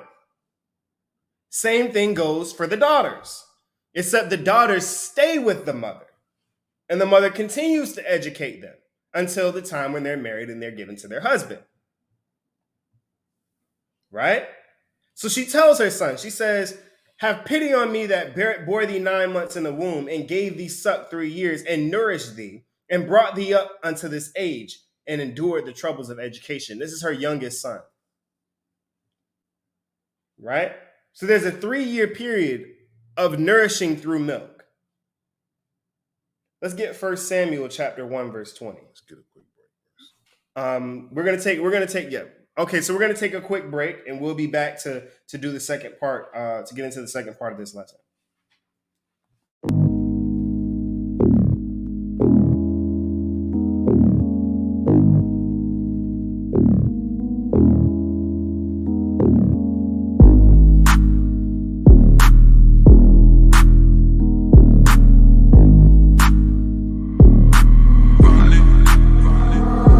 Coming back, Christ coming back. When he do, we bring it fire. When he do, we bring it fire. If you don't wanna get burned, you don't wanna get burned. You better side with the right. You better jump up on his side. Every day we strive hard. Every day we strive hard to keep the laws and commandments. To keep the laws and commandments. If you don't keep them, I believe in them. Why you better listen? Homeboy, you gon' vanish. Hey, what you gonna do? What you gonna do? What you gonna do when they come for you? Tell me what you gonna do. What you gonna do? Better stop playing games, get you some of this truth. What you gonna do? What you gonna do? What you gonna do when they come for you? Tell me what you gonna do. What you gonna do? Better stop playing games, get you some of this truth. First thing first, gotta praise the Most High for giving me His truth in a world full of lies. We all know sin at an all-time high. If you don't plan on repenting, damn boy, you gon' die. Everybody doing what they wanna do. Tell me who you worship, who you praying to. You gon' hate it, but I gotta say it. It ain't the Most High, your God is Satan. Yeah, change you don't want to. You in love with that demon that's within you. Yeah, I'ma have to befriend you, help you out, cause that is what friends do. 2/3 gotta die though, and you don't wanna be a part of that. Please repent and turn from your wicked ways, and that's all I gotta say, cause Christ coming back. Christ coming back. When he do, we bring it fire. When he do, we bring it fire. If you don't wanna get burned, you don't wanna get burned. You better side with the right. You better jump up on his side. Every day we strive hard. Every day we strive hard to keep the laws and commandments. Keep the laws and commandments. If you don't keep them, I believe in them. Why you better listen? Homeboy, you gon' vanish. Hey, what you gonna do? What you gonna do? What you gonna do when it come for you? Tell me what you gonna do. What you gonna do? Better stop playing games, get you some of this truth. What you gonna do? What you gonna do? What you gonna do when it come for you? Tell me what you gonna do. What you gonna do? Better stop playing games, get you some of this truth. What you gonna do when he come through? Thought it was a game, now the joke's on you. You headed for them flames, let them burn on you. Gon' feel a lot of shame, no one to blame but you. You had a choice, but you would not apply. When you was alive, you didn't feel the Most High. Now you going down, headed to the left side, where you gon' hear some screams and a whole lot of crying. Yeah, and that's gonna be forever. That's gonna be forever, forever, forever, ever, forever, ever. Look, you ever put your hand on the stove while it burning? That's the feeling that your soul gonna feel for eternity. How'd you pray your chain while you got the opportunity? You only got one life, what you gonna do with it? Yeah, a lot of y'all playing with a higher. I can barely take the sun, they ain't trying to feel the fire. Christ coming back. Christ coming back. When he do, we bring it fire. When he do, we bring it fire. If you don't wanna get burned, you don't wanna get burned. You better side with the right. You better jump up on his side. Every day we strive hard. Every day we strive hard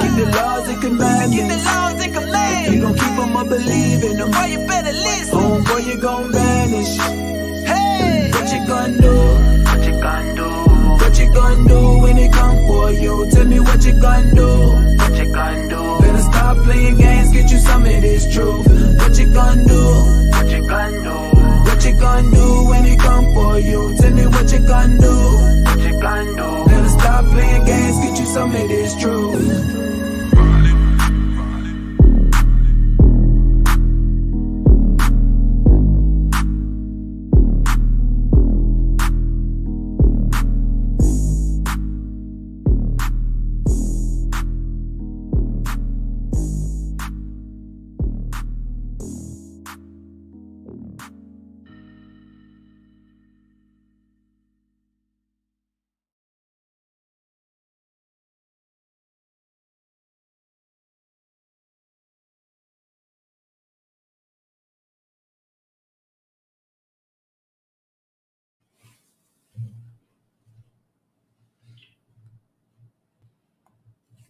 All right, we are back. So now we're on the weaning ceremony, the second checkpoint in a man and a woman's life, right? The big transition from milk to solid food, right? You throw a big feast for this, right? So when you have a child, the first big feast that you have, the 8th day of their life, and the next big feast that you have is on the 8th day, right? The 3rd year when they're weaned from the breast. Now you have a huge ceremony called a weaning ceremony, right? Let's get the 1 Samuel chapter 1, verse 20. 1 Samuel, verse 1, chapter 20. I'm sorry, chapter 1, verse 20. Mm-hmm. Wherefore it came to pass, when the time was come about after Hannah had conceived, that she bare a son, and called his name Samuel, saying, because I have asked him of the Lord. She was barren, right? And because she was barren, she prayed and she promised that if she were to bear a son, that she would dedicate him to the Most High. Read. And the man, Elkanah, and all his house went up to offer unto the Lord for the yearly sacrifice. And his vow, verse 22. But Hannah went not up, for she said unto her husband, I will not go up until the child be weaned, and then I will bring him, that he may appear before the Lord, and there abide forever. So because she wound up having this son, she decided to dedicate him to the Most High. So she did not bring Samuel into the temple until he was 3 years old. She refused to bring him up for a sacrifice until he was 3 years old, until he was completely weaned from the breast. Right? So let's get 2 Chronicles chapter 31, verse 16. 2 Chronicles, verse 31, verse 16. Beside their genealogy of males, can you move that light over for me? Kind of move that over a little bit. Thank you. Beside their genealogy of males, that's good. Just like that. Thank you. It's in my eyes. I can barely see. From 3 years old and upward, even unto everyone that entereth into the house of the Lord. So this is another part about being 3 years old, right? When you turn 3 and you're weaned from the breast, you can actually be brought into the gatherings, right? You can now enter into the gatherings. Or at that time, we had synagogues. You couldn't enter into a synagogue until you're 3 years old as a child. Read. His daily portion for their service in their charges according to their courses. So 3 years old is about the time when you start to become fully versed in the basic forms concerning cleanliness and morality, right? Because remember, from the time that you're born up until this point, you've been being instructed and educated. At this time, this is more of the time for instruction, right? When you're telling a child and you're showing example as to how that child should behave or act. So people wonder why it is that children back then were more mature than children that we have now, is because there was a different example being set. There was something different. Notice children that are around adults all the time behave differently from children that are around children all the time. Right? These children were daily receiving instruction according to the scriptures on morality and good and evil. Right? So this is when you start to begin teaching them the more in-depth mysteries of the Most High. Right? Now it's not just, don't do this, don't do that. Now you're teaching them why they don't do this, why they don't do that. Because now there's a different level of comprehension. Remember, meat, milk. They're getting milk from the time that they're born to the time that they're 3 years old. Now they can start beginning to have meat. You can start teaching them the more in-depth aspects of the Most High.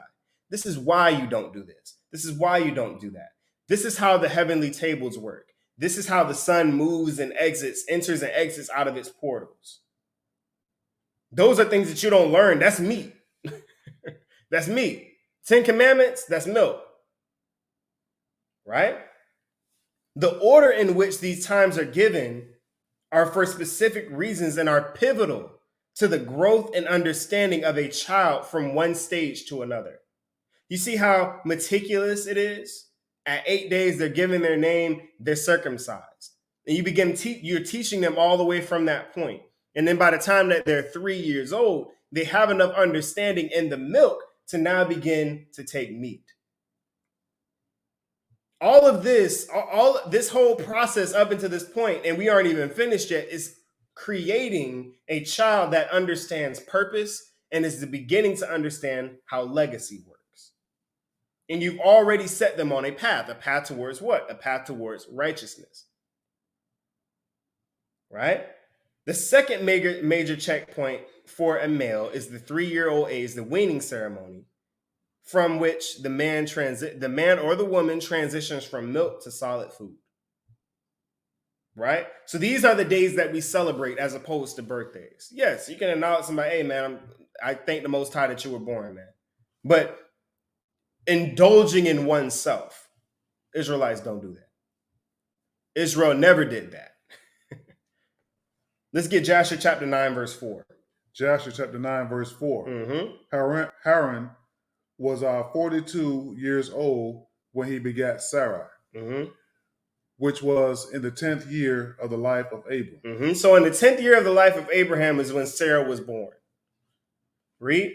And in those days, Abram and his mother and nurse went out from the cave, as the king and his subjects had forgotten the affair of Abram. Right. So people by this point have forgotten that Abraham existed. So to this point, check out who he dwelled with. He dwelled with his mother and his nurse for the first 10 years of his life. What were they doing? They were instilling instruction in him. They were teaching him the traditions. They were teaching him how to practice the law. But check out what he's about to do now that he's 10 years old. Read. Verse 5. And when Abram came out from the cave, he went to Noah and his son Shem. Why? Why did he go to Noah and his son Shem? Read. And he remained with them to learn the instruction of the Lord and his ways. And no man knew where Abram was. And Abram served Noah and Shem, his son, for a long time. So when he turned 10 years old, the women at this point, it's like, there's nothing more that I can teach you about being a man. Go and live with men. She sends them to the two wisest men on earth. Remember, Shem was known as who? Melchizedek. Meaning it's that word in Hebrew is Malach Zadok, meaning king and priest. Right? So he was the highest ordered man on earth. She sent him to learn from his fathers. Why? Because his father was wicked. His father served other gods. So Abraham couldn't go and learn from his father. He would have learned to serve other gods. So they sent him to the men who served the God of Israel. They sent that 10-year-old young man to learn the instruction of the Most High and his ways from the elders. They say, hey, go learn at the feet of the elders. And it says he served them for many years. What does that mean? That means that he did whatever they asked him to do. Hey, man, I need, give me a glass of water real quick. You know, he would go get him a glass of water. And he stayed and he was with them to learn everything. Remember, miss not a conversation of the elders, according to Sirach. So he stayed. He was sent by his mother after learning the introductory levels of understanding from home. He was sent to the elders to learn at their feet. Read. Verse 6. And Abram was in Noah's house 39 years. And Abram knew the Lord from 3 years old. And he went in the ways of the Lord until the day of his death. Now, check out what's happening here. It says that Abraham knew the Lord from 3 years old. What was the last checkpoint we just hit? 3 years old. The weaning ceremony, right? So he had started, notice the transition there. He knew the traditions of God. He understood how to behave according to God, but he didn't understand God himself until he was 3 years old. That's because he started receiving meat. He started getting the whys. Why do I do this? Why do I do that? And now that he's 10 years old, now he's actually going into the in-depth, looking through the scriptures, learning Torah. You see how deep this is? How the look at the man who Abraham turned out to be, learning at the feet of Shem, of Noah, Shem, and Eber. Later on, Eber, of course. And this is why I always said, I'm like, listen, when I have my sons, when they turn years old, they're gonna spend a lot of time with their grandfather. Why? Because there's a certain level of wisdom, according to the Most High, that he possesses that I don't possess. There's a certain level of experience that comes with age that I don't possess. So you send them to learn at the feet of the elders. Read. Back up a little bit. And Abram knew the Lord from 3 years old. And he went in the ways of the Lord until the day of his death. Train them up in the way that they should go. And when they are old, they will not depart from it. Remember what Josephus said. You instruct them in the laws from the time that they're born. And by the time that they're old, they will not transgress nor think to transgress the laws. Check out Abraham. Abraham was raised according to the Most High, went to learn at the feet of his elders. And because he had been taught from the time that he was a child, he went on. He went on to live a life according to the Most High's purpose. And we also see that not only was Abraham promised legacy, but he was given legacy. He brought forth legacy. See how it's all coming together? Read. As Noah and his son Shem had taught him. And all the sons of the earth in those days greatly transgressed against the Lord. And they rebelled against him. And they served other gods. And they forgot the Lord who had created them in the earth. So even when all this wickedness was going on around Abraham, he stuck to the Most High. Why? Because even living in a wicked world, you can't overcome what you've been trained to do according to righteousness. There was no amount of wickedness that the world could offer Abraham that would do anything for him. The age of 10 is when the child begins to learn Torah and how to be a righteous man of the Most High. Now you're not just being taught, you're not just being instructed, but now you're being shown, you're reading. You're going through the scriptures, you're reading that instruction manual that we talked about earlier. This is how you treat your body. This is how you use it. Right? So he was taught the traditions, how to be an Israelite, how to walk according to the Most High, how to walk with morality. Then he was taught why he does those things. And now he's going into the scriptures to learn even more in depth, to gain more knowledge of the scriptures and of his forefathers. There's an order to this. A son in his beginning years spends much of his time learning the traditions and the practices of their house. Right? Mostly that education comes from who? The mother. Right? As the father is usually about his business. But at the age of 10 is when he goes to learn at the feet of his fathers and the elder to receive instructions from the law. Right? So there's a shift here. There's a shift in his practice and what he does now. Remember, a son doesn't go into the temple, doesn't actually start working and practicing in the temple till he's about 10 years old.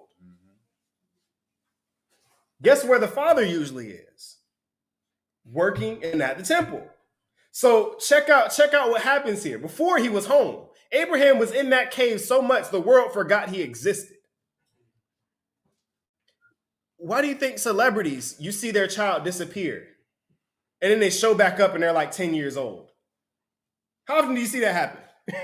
where these celebrities have kids and you know that they had kids, they disappear and then they show back up and they're like 10 years old. These children are being trained. They're being raised. You forget that these people even had children.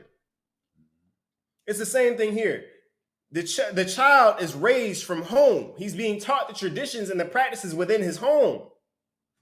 And then when he turns 10, he goes with his father. Now he's going with his father to learn his father's trade. Okay, his father's a tent maker. Now he's going to work with his father to make tents. When his father goes to the temple, he's going to the temple with him. He's sitting with the elders, listening, not talking. Not talking, listening. You're going to understand why I say not talking, listening in a minute, because there's something that changes at the next checkpoint. Right? At the age of 10, he goes to learn at the feet of his fathers and the elders to receive instruction from the law. Isaac also sent Jacob to Shem and Eber to learn the scriptures. So notice the difference here. Abraham didn't have a father to learn righteousness from. He was sent to Shem and Eber. Jacob did have a father, Isaac, to learn righteousness from, yet he was still sent to Shem and Eber. He was still sent to the elders. This is why I stated earlier that when I have my sons, I will send them to their grandfather. Why? There's a certain level of wisdom that he has that I don't have yet. I can possess, that doesn't mean I don't possess wisdom. That doesn't mean I don't possess the knowledge, but he possesses more. You send them to learn at the feet of the elders. Right? Now imagine all the way up until this point. Think about this 10-year-old now. From the time he was born, he's learning the traditions. He's learning how to walk in the truth according to the Most High as a child of Israel, knowing that he's a child of Israel. 3 years old, now he's beginning to actually learn why he does the things that he does according to the law, according to the traditions, according to the Most High, learning the ways of the Most High. Now he's 10 years old, sitting at the feet of the elders, actually learning, hearing the wisdom that comes from the elders' speech. How powerful do you think that 10-year-old is at this point? Why do you think the scriptures isn't talking about ignorance when it says out of the mouths of babes? It's talking about these children. These children right here. There's a certain level of wisdom that these 10-year-olds back then were talking with that 30-year-olds today don't have because of the way that they're being raised. Now you understand what I'm talking about when I talk about legacy, when I'm talking about purpose and path. How many of you in here have been in the truth for 10 years? Nobody. Nobody in here has been in the truth for 10 years. That means that a 10-year-old back then would have been able to run you in circles. Because they've been doing this longer than you.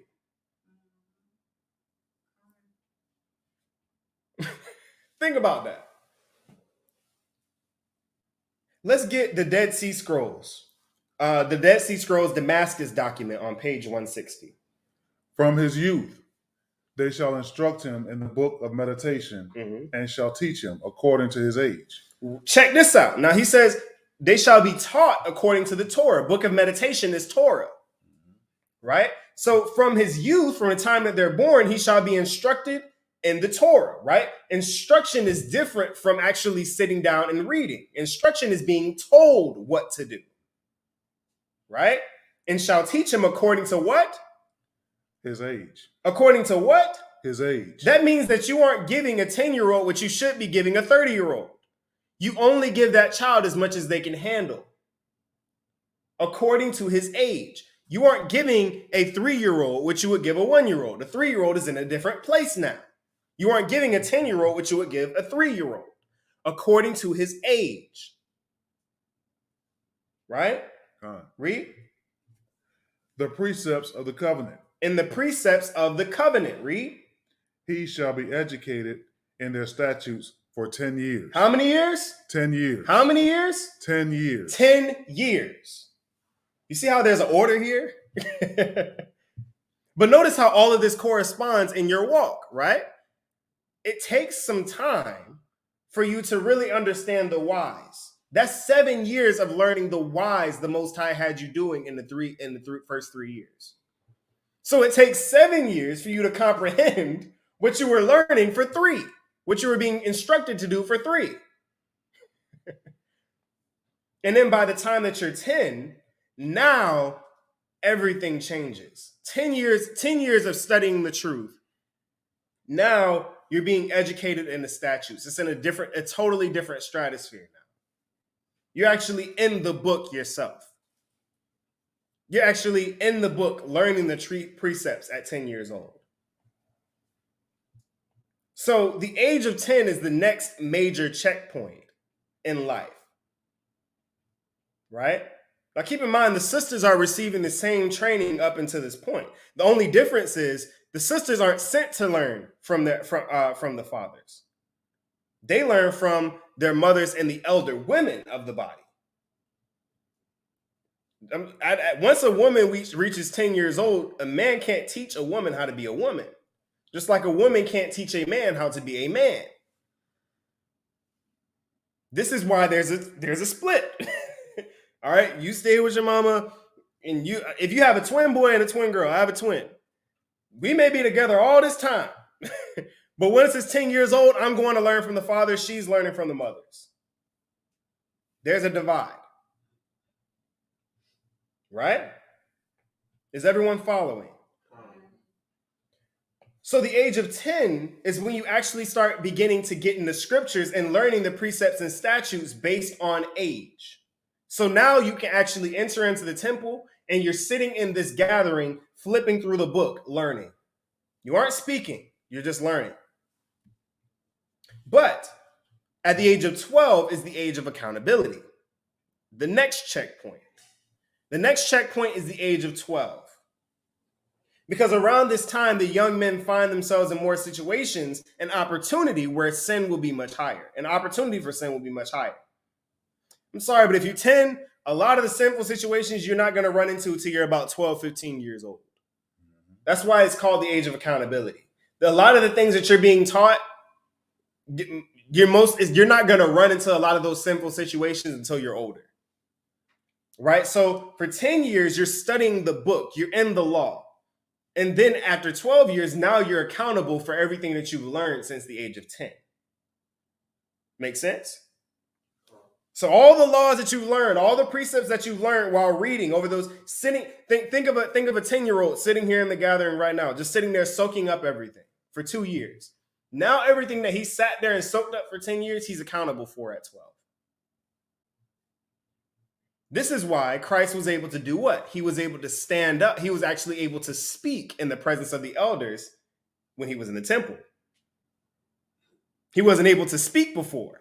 He was just sitting there listening. But now that he's accountable, he spent 2 years learning, he can sit in the presence of the elders and ask questions. This is this and this is this, then why is this? Well, from what I saw is this and this and this and this. And they can educate him now. He can actually sit and have a conversation with an elder of high knowledge. Can't do that at 10. But after you sat and learned and listened to all the conversations and the teaching of the elders, now you can conversate.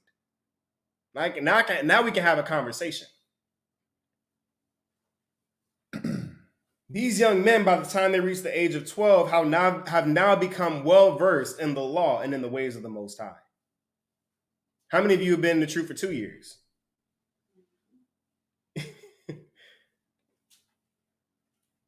Now, you've been in the truth for 2 years compared to this young man that we're reading about right now who's been in it for 12. Now, sisters, how long the sisters have been in the truth? You got sisters that are learning the same things. They're 12 years old now. Think about how much wisdom they possess, how much knowledge they possess, confidence in and of themselves that they possess, understanding their purpose and how to fulfill legacy and their path to doing so. You see why the scriptures talk about the children the way that they do? Like I said, we won't get this opportunity. We weren't born into this truth. We're behind. But if we're going to go back and bring ourselves to go through these steps, now we can instill this in our children. Our children will be better than we were.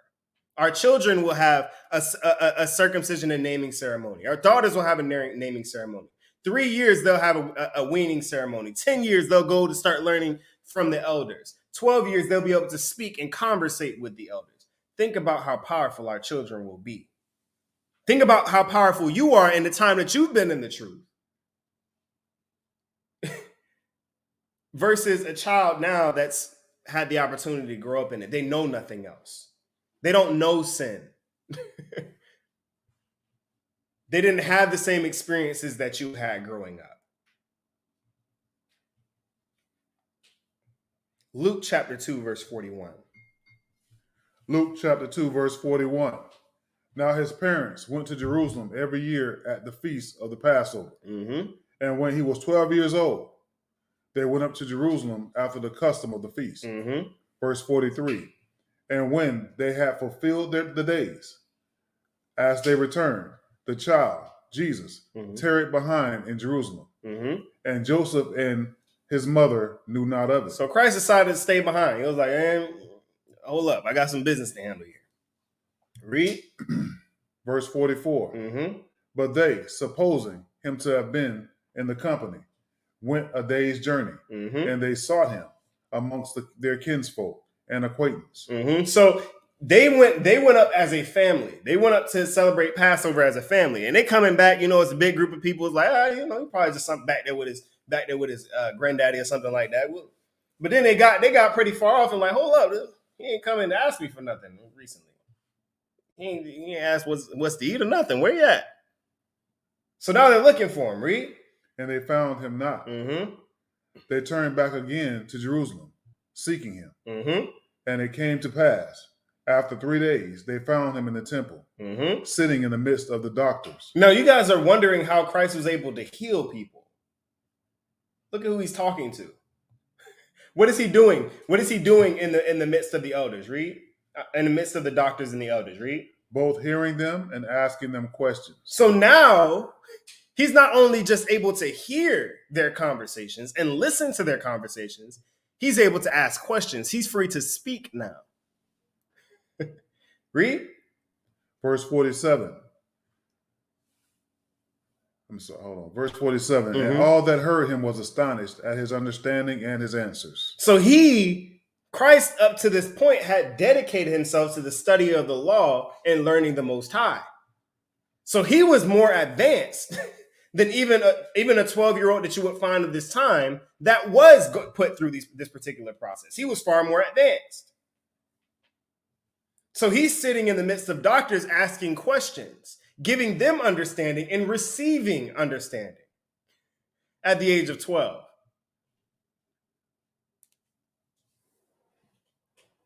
At the age of 12. People wonder why it is that Christ was able to heal the sick through magic. Listen, Christ taught faith and works. Listen, I can heal you of a sickness, but if I can't tell you how not to get sick, what good does it do you? You're just going to be back in another year asking for more healing. So Christ not only showed you Christ not only healed you, but he taught you, hey, this is how you keep this from happening again. This is why it happened. This is how you keep that from happening. This is how you build up your immune system.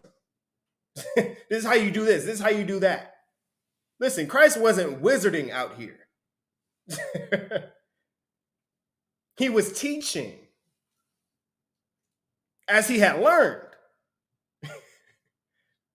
Right? So 12 is the age when a man and a woman becomes accountable for his or her actions and begins to make a conscious choice as to whether they would like to be baptized and continue learning and practicing in the temple. So after 10 years, now you've been educated as to what this work is, what this ministry is. And at the age of 12, when you're done being educated in terms of the smaller parts of this work, now you have a decision to make. Notice this church doesn't do baptism of children, doesn't do baptism of babies. It's because baptism is a choice. Baptism is a choice. That child, your child, that person has to make a choice as to whether they would like to continue in this work, whether they would like to continue in this ministry. It is at 12, once they've learned the fullness of that ministry, where they can now say, yes, I want to continue, or no, I don't want to continue in this. I want to continue in learning. Right? He is now allowed to sit in the midst of the elders and learn directly from them, as opposed to just learning from his parents and hearing the conversations of the elders. Let's get the Dead Sea Scrolls document. So same page, same source. Now what I want you to keep in mind. Remember, 8 days circumcision, 3 years weaning ceremony. 10 years, you are now sent to learn the Torah. You're actually now in the book. In 12 years, you're not only now able to be in the midst and hear the conversation of the elders, but speak. Now, keep in mind, there's a limit to that as well. You're not allowed to at 12 years old. You're not talking about matters. You're listening and hearing conversations of the scriptures, not matters as it pertains to the congregation. Right? So if two people are having an issue in a church, you got nothing to do with that. You aren't even allowed to hear those matters yet. All you're hearing and learning is conversation concerning the Most High and his law. Let's get the Dead Sea Scrolls Damascus document. Page 160. Mm-hmm. There we go. At the age of 20 years, he shall be enrolled, that he may enter upon his allotted duties in the midst of his family. So now this is a new transition. This is a new checkpoint. This is an 8-year stretch between the 12 years old where he's decided to be baptized and 20. Right? So at 20 years, now he's able to enter his allotted duties in the midst of his family. Read. And be joined to the holy congregation. Now he can take office within the church. As a deacon, as a bishop, as an officer. Right? So this is a whole nother level of celebration. When you turn 20, it's like, hey man, you made it. Look at you. We're gonna celebrate. Why? Because it's a big transition from being able to actually being able to practice. Keep in mind, this is usually things as it pertains to sacrifice and ceremony within the synagogue. Now, as it pertains to today, when you're talking about the congregation, you're talking about the church. You can take a position within the church. But notice what it says here.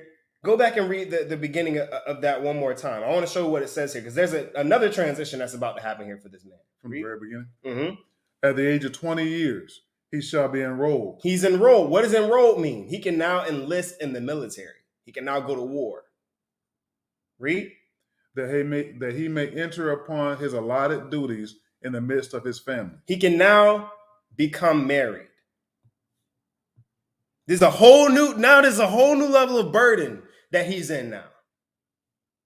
He's 20 years old. He can enter upon his allotted duties in the midst of his family. He can now begin to actually he's already been educated on how to build a legacy. Now he's actually able to build a legacy now. He's able to actually build a legacy now. Start a family. Read. And be joined to the holy congregation. He's allowed to take office within the church. Read. And he is not and shall not approach a woman to know her by lying with her before he is fully 20 years old. Before he is fully 20 years old. You are not allowed to become married until you are fully 20 years old. Read. When he shall know good and evil. When he shall what? Know good and evil. When he shall what? Know good and evil. That is the pivotal aspect of what we're going into here. Purpose. Right? Now, many of us in here have fallen short of that goal of 20 years.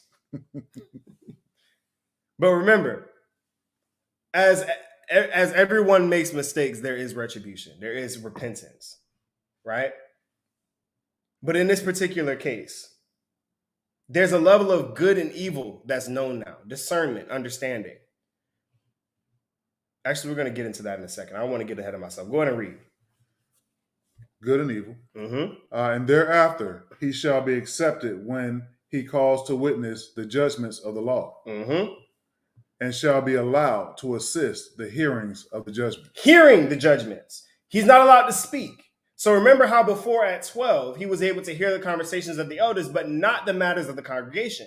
Now he can sit in the midst like court. He can be a juror in court. He can hear the matter. Right? So now he's able to sit in the midst of the congregation and hear the judgments as it pertains to the law. If someone broke the law, if someone committed adultery, he's able to sit and hear those matters and hear how the elders judge those matters. Right? So the age of 20 is the next most important checkpoint because it's the age when a man begins to take his position within the congregation and begin to think about legacy and family. We're going to take a quick break here and then we're going to come back and get into the second half of the age of 20. Because that's as you all read there, it's a little bit, once you hit the age of 20, it's a little bit more complex. So there's some more things that we have to break down concerning the age of 20. All right? Well, so we'll have to break. We're going to have to break. Just hold on 1 second. Give us 1 second. Mm-hmm.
All right. So, as we read earlier, the age of 20 is the most important checkpoint because this is the age when a man now begins to take his position within the congregation and begin to think about family and legacy. Right?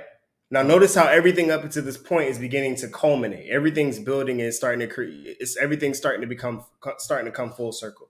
How many in here know somebody that's been in the truth for 20 years? Right? You can probably only think of maybe 3-4 people, a handful of people that have been in the truth that long. That's why we covet those people. That's why we protect those people. Why? Because they possess more knowledge and this understanding than we do. They have way more experience, way more understanding. Right? So many would say 20 is way too young. 20 is way too young to be thinking about family and legacy and being in the ministry of the Most High. But when we look at the fact that from youth, this young man or this young woman that we've been talking about up until this point, think about it. From the time that they were born, this young man or young woman has been instructed in the ways of righteousness, right? By his elders, and was given the example of how to instruct, he was given an example and instructed on how to create, maintain, and sustain legacy by his father. Then he was taught by his mother the traditions of Israel and had been an example.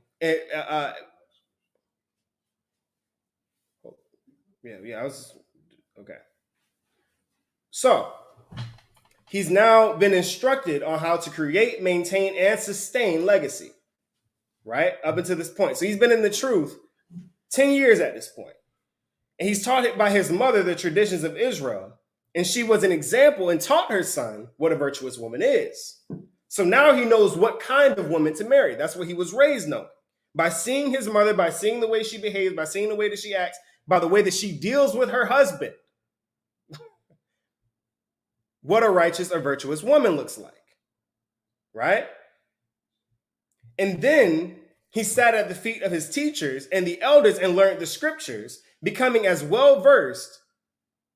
And now he's an older man and ready to, at this point now he's beginning to take on responsibilities at the age of 12 already. So this young man has been in the truth and has literally been groomed for purpose and legacy. So by the time that he's 20, don't think of him as a 20-year-old today. Think of him as a 30 to 35-year-old. He's far more advanced than what you would think 20 is today. Think about a person who's been in the truth at least 20 years. Would that person be ready for marriage and legacy?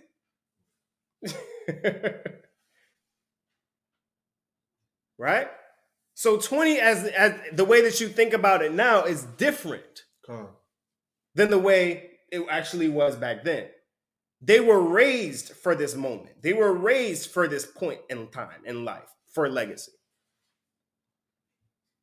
Right? Now, many would say, what if that 20-year-old isn't ready? We're going to get into that later. Because the scriptures do talk about incompetence and people who aren't ready. That's why there's testing points at this age. At 12, you're tested on everything that you learned since 10. If you haven't comprehended everything that you learned since 10, guess what happens? Another 2 years. And you're tested again. Right? So just because you hit a certain age does not mean that you're automatically passed over into a new aspect of life. If you're not ready to, if you notice what the criteria is. It says understanding good and evil. After sitting at the feet of the elders for 10 years and learning, at some point speaking and being able to ask questions, and you can't understand what good and evil is, you aren't ready for this next aspect that comes in 20. And that's okay. That's okay. Don't think that just because you're 20, you're supposed to be married. No, that's not how this works.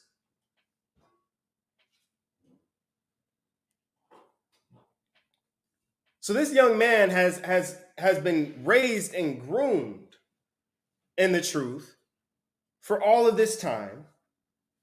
But at this point, he's ready. He's prepared for the responsibility that comes with filling an office in the church and creating a family.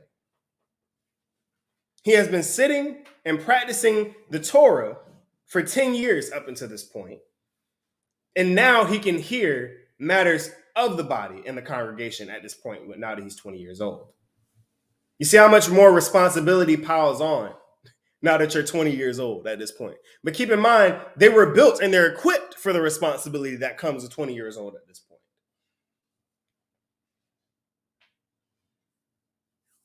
One thing to also keep in mind is that you cannot marry until one knows good and evil. Why? Until you can prove that you know good and evil, how can you instruct a house in righteousness? If he is not fully equipped to understand good and evil, how can he lead his people and his family rightly?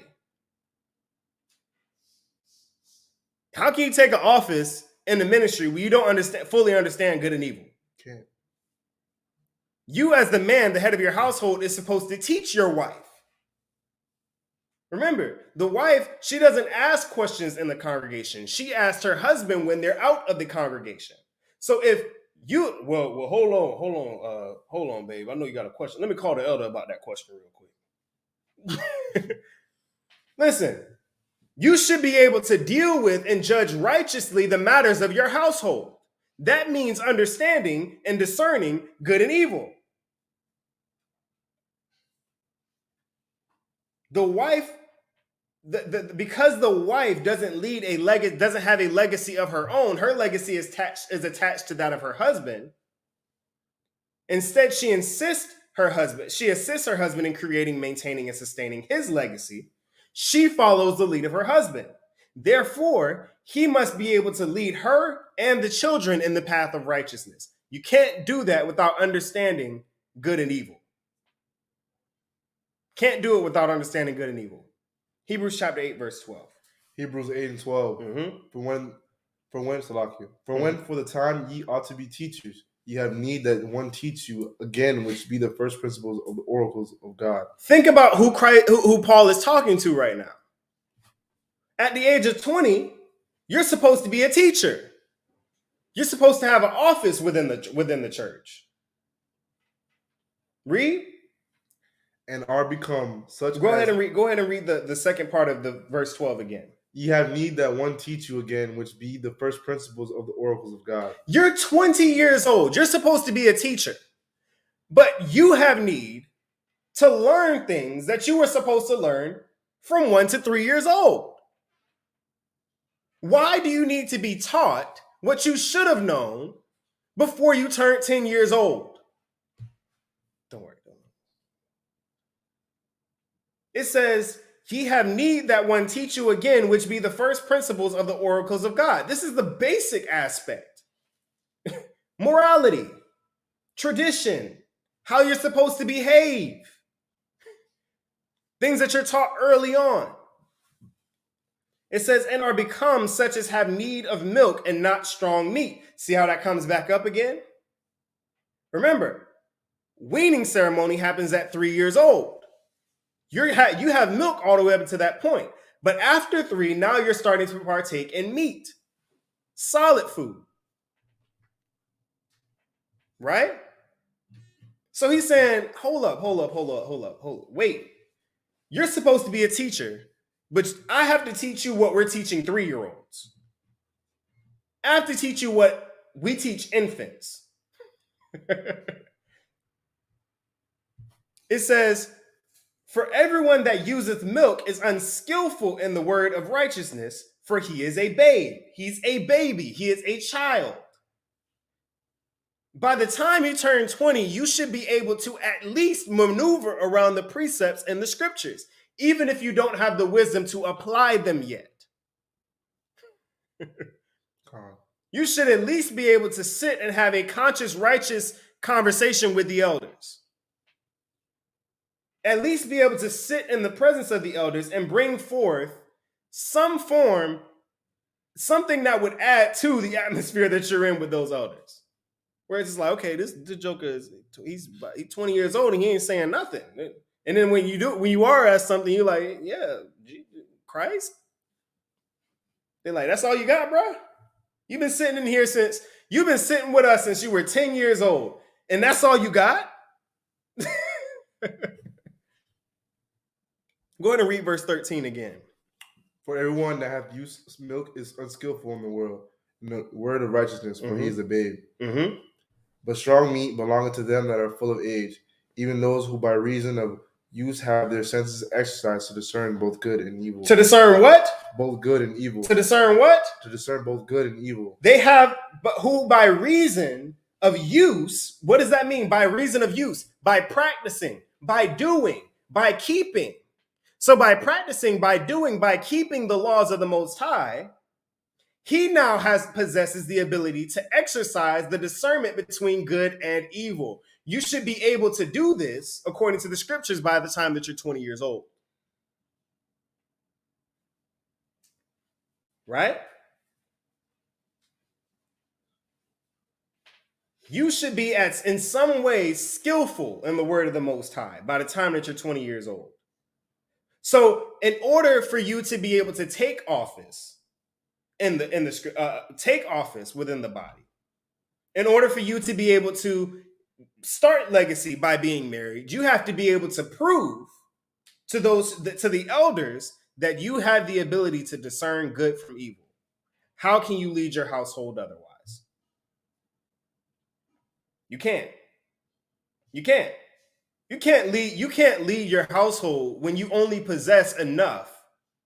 You possess no more than another 12-year-old. Now listen, hold up. You 12. How come you 20 years old learning what we're teaching the children? Listen, I got a child at home that's learning what you need to learn. See, but that's okay if you're learning. You can't hope to excel. You can't hope to have a family when you haven't done what you needed to do in the previous step. You can't skip steps and say, yeah, I'm 20, so can I be married now? I'm 20, can I go to the military now? I'm 20, can I be a deacon now? No, there's something required of you. There's something required of you. You have to be able to discern good from evil. If a young man cannot rightly divide the scriptures at the age of 20 to understand whether a course of action is sinful or righteous and must consult the elders for every matter of his home, he is not ready to marry a whole office in the church. And the elder and I have seen it. You can attest to this, right? Where brothers of every age, every matter, they have a question. Every matter of their household, every matter of their being, there's a question. Until you can begin to answer those questions righteously, according to the word, for yourself, you're not ready.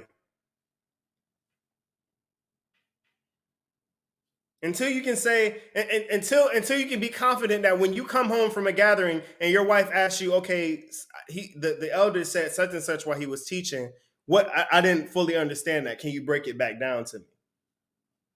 You like, well, no.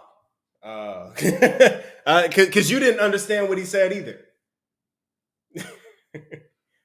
Not ready. Not ready. Now, for those who do enter into this body married, you learn together. Nothing wrong with that. But for those who come into this ministry single, for those who are born into this truth, there's a requirement. You have to be able to lead your family righteously. Why? Because the scriptures tell you, the scriptures tell you if you desire to have an office within the church, you have to have your house in subjection with all gravity. How can you do that if you don't know the ways of righteousness? Your wife not going to be trying to listen to you if you can't lead her rightly. Your kids won't listen to you if you can't lead them rightly.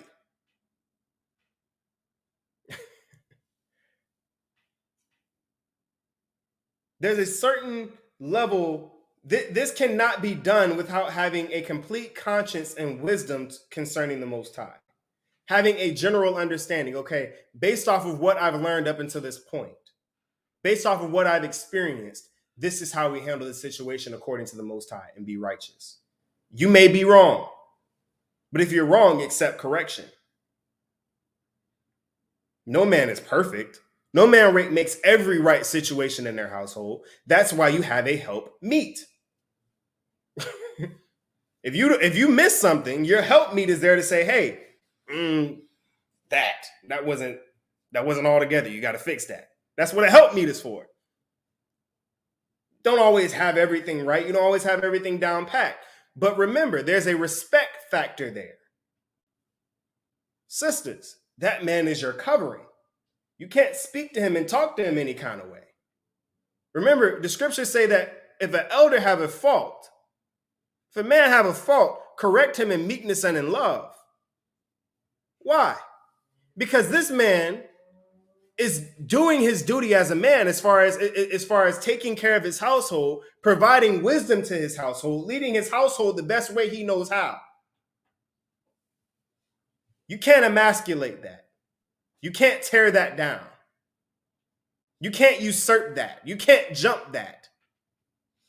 This is what this is what the sisters were originally taught by the mothers of old. And we're going to get into that. We're going to get into that in the next part. These were things that young women were taught. Hey, this is how you deal with your husband. This is how you do this. This is how you do that. When he's wrong, this is how you correct him. This is how you correct that action without disrespecting him. Right? And it's the same thing in the church with young men in the church. There's a certain reverence that you have towards the elder. You don't correct. The scriptures say that you don't approach an elder the same way that you approach a regular person. The elder could be dead wrong. But guess what you don't do? You know, elder, no, you this and you that. You a bold-faced liar. Come on. All the work that elder has done in this work for you. And you can't respect him enough to pull him to the side and say, hey, you said such and such and said such and such. Just want to let you know that. Yeah, you got that part. There's a way to deal with an elder. That's elders within the church and elders in the world. Remember what happened, how Joseph, there's a reason why Jacob got snappy with Joseph when Joseph said, nah, man, you wrong. You got your hands in the wrong place. Jacob said, no, I don't, boy, get back somewhere. I know what I'm doing. There's a way to correct an elder. There's a way to do it with respect and with honor. And the same way goes in the household as it pertains to the head of the household. The same reverence, because keep in mind, the head of the house, the head of the wife, the head of the wife is the husband, and the head of the husband is Christ, and the head of the Christ is the Most High. If you disrespect your head, if you disrespect your covering, you've disrespected Christ and the Most High. There's a chain of command here. If you wouldn't talk to Christ a certain way, you don't talk to your husband that way. Children, if you wouldn't talk to Christ a certain way, you don't talk to your mother or your father that way. We understand emotions get high. You come off a certain way. You apologize. Correct yourself. I find myself doing the same thing sometimes. I have to correct myself. Because there's a certain level of respect and honor that should be given to them. Right? So men of 20 years old, we're gonna start getting a little bit more into legacy and how it applies in the next part, as it pertains to fully understanding what the age of 20 entails. Because this is probably one of the biggest transitions for a man and for a woman. It's your complete transition into manhood and into womanhood. This is a complete transformation now. Now you can no longer, the scriptures say that when I was a child, I did childish things. But now that I'm a man, I put away those things. I put away childish things. That's 20. For a woman, that's 20. I can't do the same things that I did before because there's a different level of responsibility that's now required of me.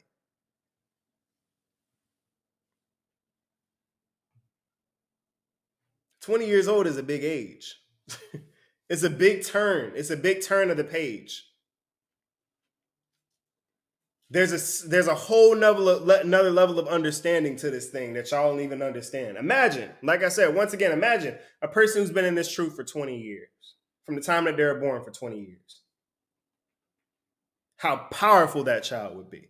We looking at people who've been in this truth for 20 years, weren't even born in, and how powerful and skillful they are with the word of the Most High and with the wisdom of the Most High. Imagine someone who was born in it, doesn't know sin. All they know and all that they were taught was purpose, righteousness, and legacy. How powerful they are. It gets deep, y'all. It's about to get, when we get into this part 2, it's going to get serious. It's going to get serious now, because now there's a whole new level of requirement and understanding. So, 8 days, you're circumcised and you're given a name.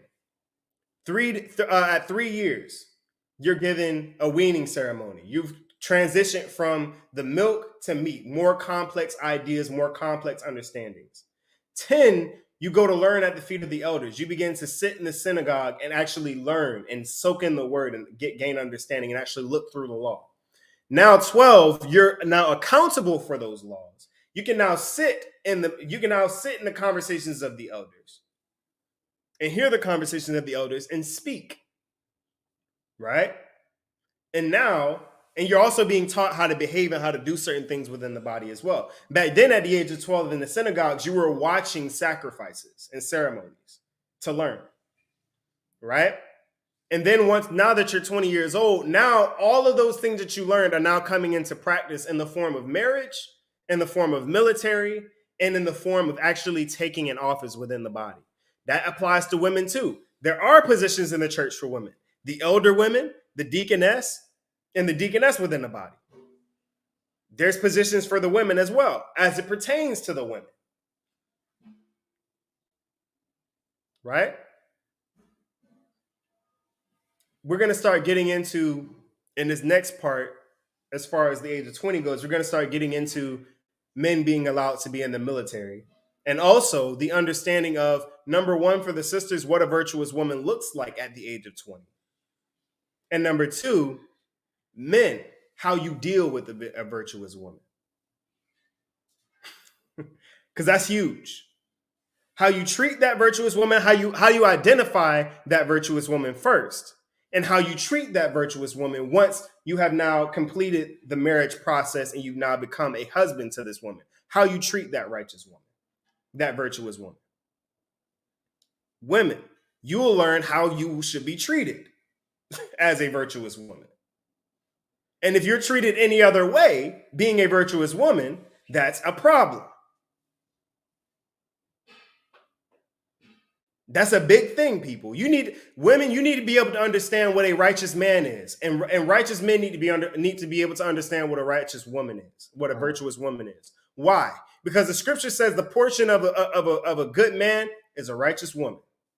The portion of a righteous man is a good woman. Only the wicked get bad women and bad husbands. And even if you did both start out righteous and one turned rotten, guess what happens to the spouse? It begins to affect the spouse now. So if the husband has become wicked, guess where he's leading his wife and children? Down a path of wickedness. It starts getting deep. It starts getting deep now, because now it's not just about you. It's about someone else. It's about a household. Now you're involving legacy. Right? So before I get too deep into this thing, I'm going to go ahead and get into the next part. But first and foremost, we want to give all thanks and praise to the Most High, Haya, Bahashem Yeshaya, Wavra Walk. This is definitely something that's been timely. We have a lot of young men that are starting to watch our lessons and are coming to the truth and have these questions about particularly how to conduct themselves in the truth as men. And women have always had this question as to what their place is in this truth, in this work, right? Because there's sort of a sense of in the world society, the woman has now taken a position in the forefront where she has, in a sense, a certain level of power that wasn't given to her by the Most High, right? And when they come into this truth and there's an order that's set in place, it's uncomfortable. It feels as though something is being taken from you. When nothing's being taken from you, something's being added to you. There's something being added, and it's all a matter of the way that you look at this according to righteousness, according to the Most High, right? If you're the wife of a righteous man, listen. There's nothing better than being the wife of a righteous man and the husband of a righteous woman. There's nothing better. The scriptures, the Apocrypha says, there's nothing more beautiful in all the earth than a man and wife that agree together. There's nothing more powerful. There's nothing. That's where the idea of a power couple comes from. It came from Israel.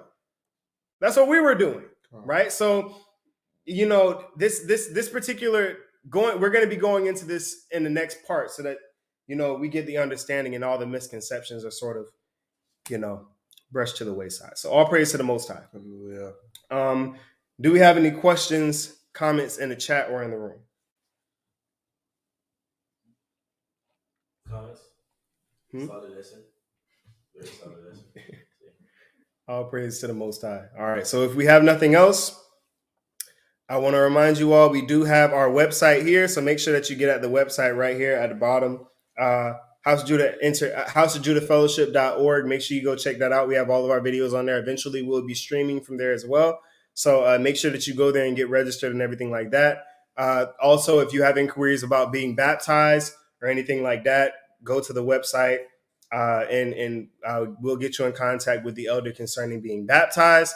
For those who are already baptized in the church, we have our tithes and donations Cash App at the top here. Yeah, like right there. And tithes for those who are baptized into the church, donations for those who are not. Just make sure that you tag it for whatever you would like to be used for, whether it be feast days, gatherings, anything like that. Put what you want it to be used for, and it'll be used in the manner of which it was sent. So we want to give all thanks and praise to the Most High for all of you who watched today, and those of you who will watch in the future. We pray that this lesson is giving you edification. Once again, all praise to the Most High, Hayah B'Hashem Yeshaya Wa Rawak. For those who do not speak the Hebrew, that is the Father, the Son, and the Holy Spirit. And with that, we tell you all, remember, stay prayed up, sin not, and use your wisdom and discernment between good and evil in this times. The lines are definitely being blurred. So y'all be blessed. Shabbat Shalom, everybody.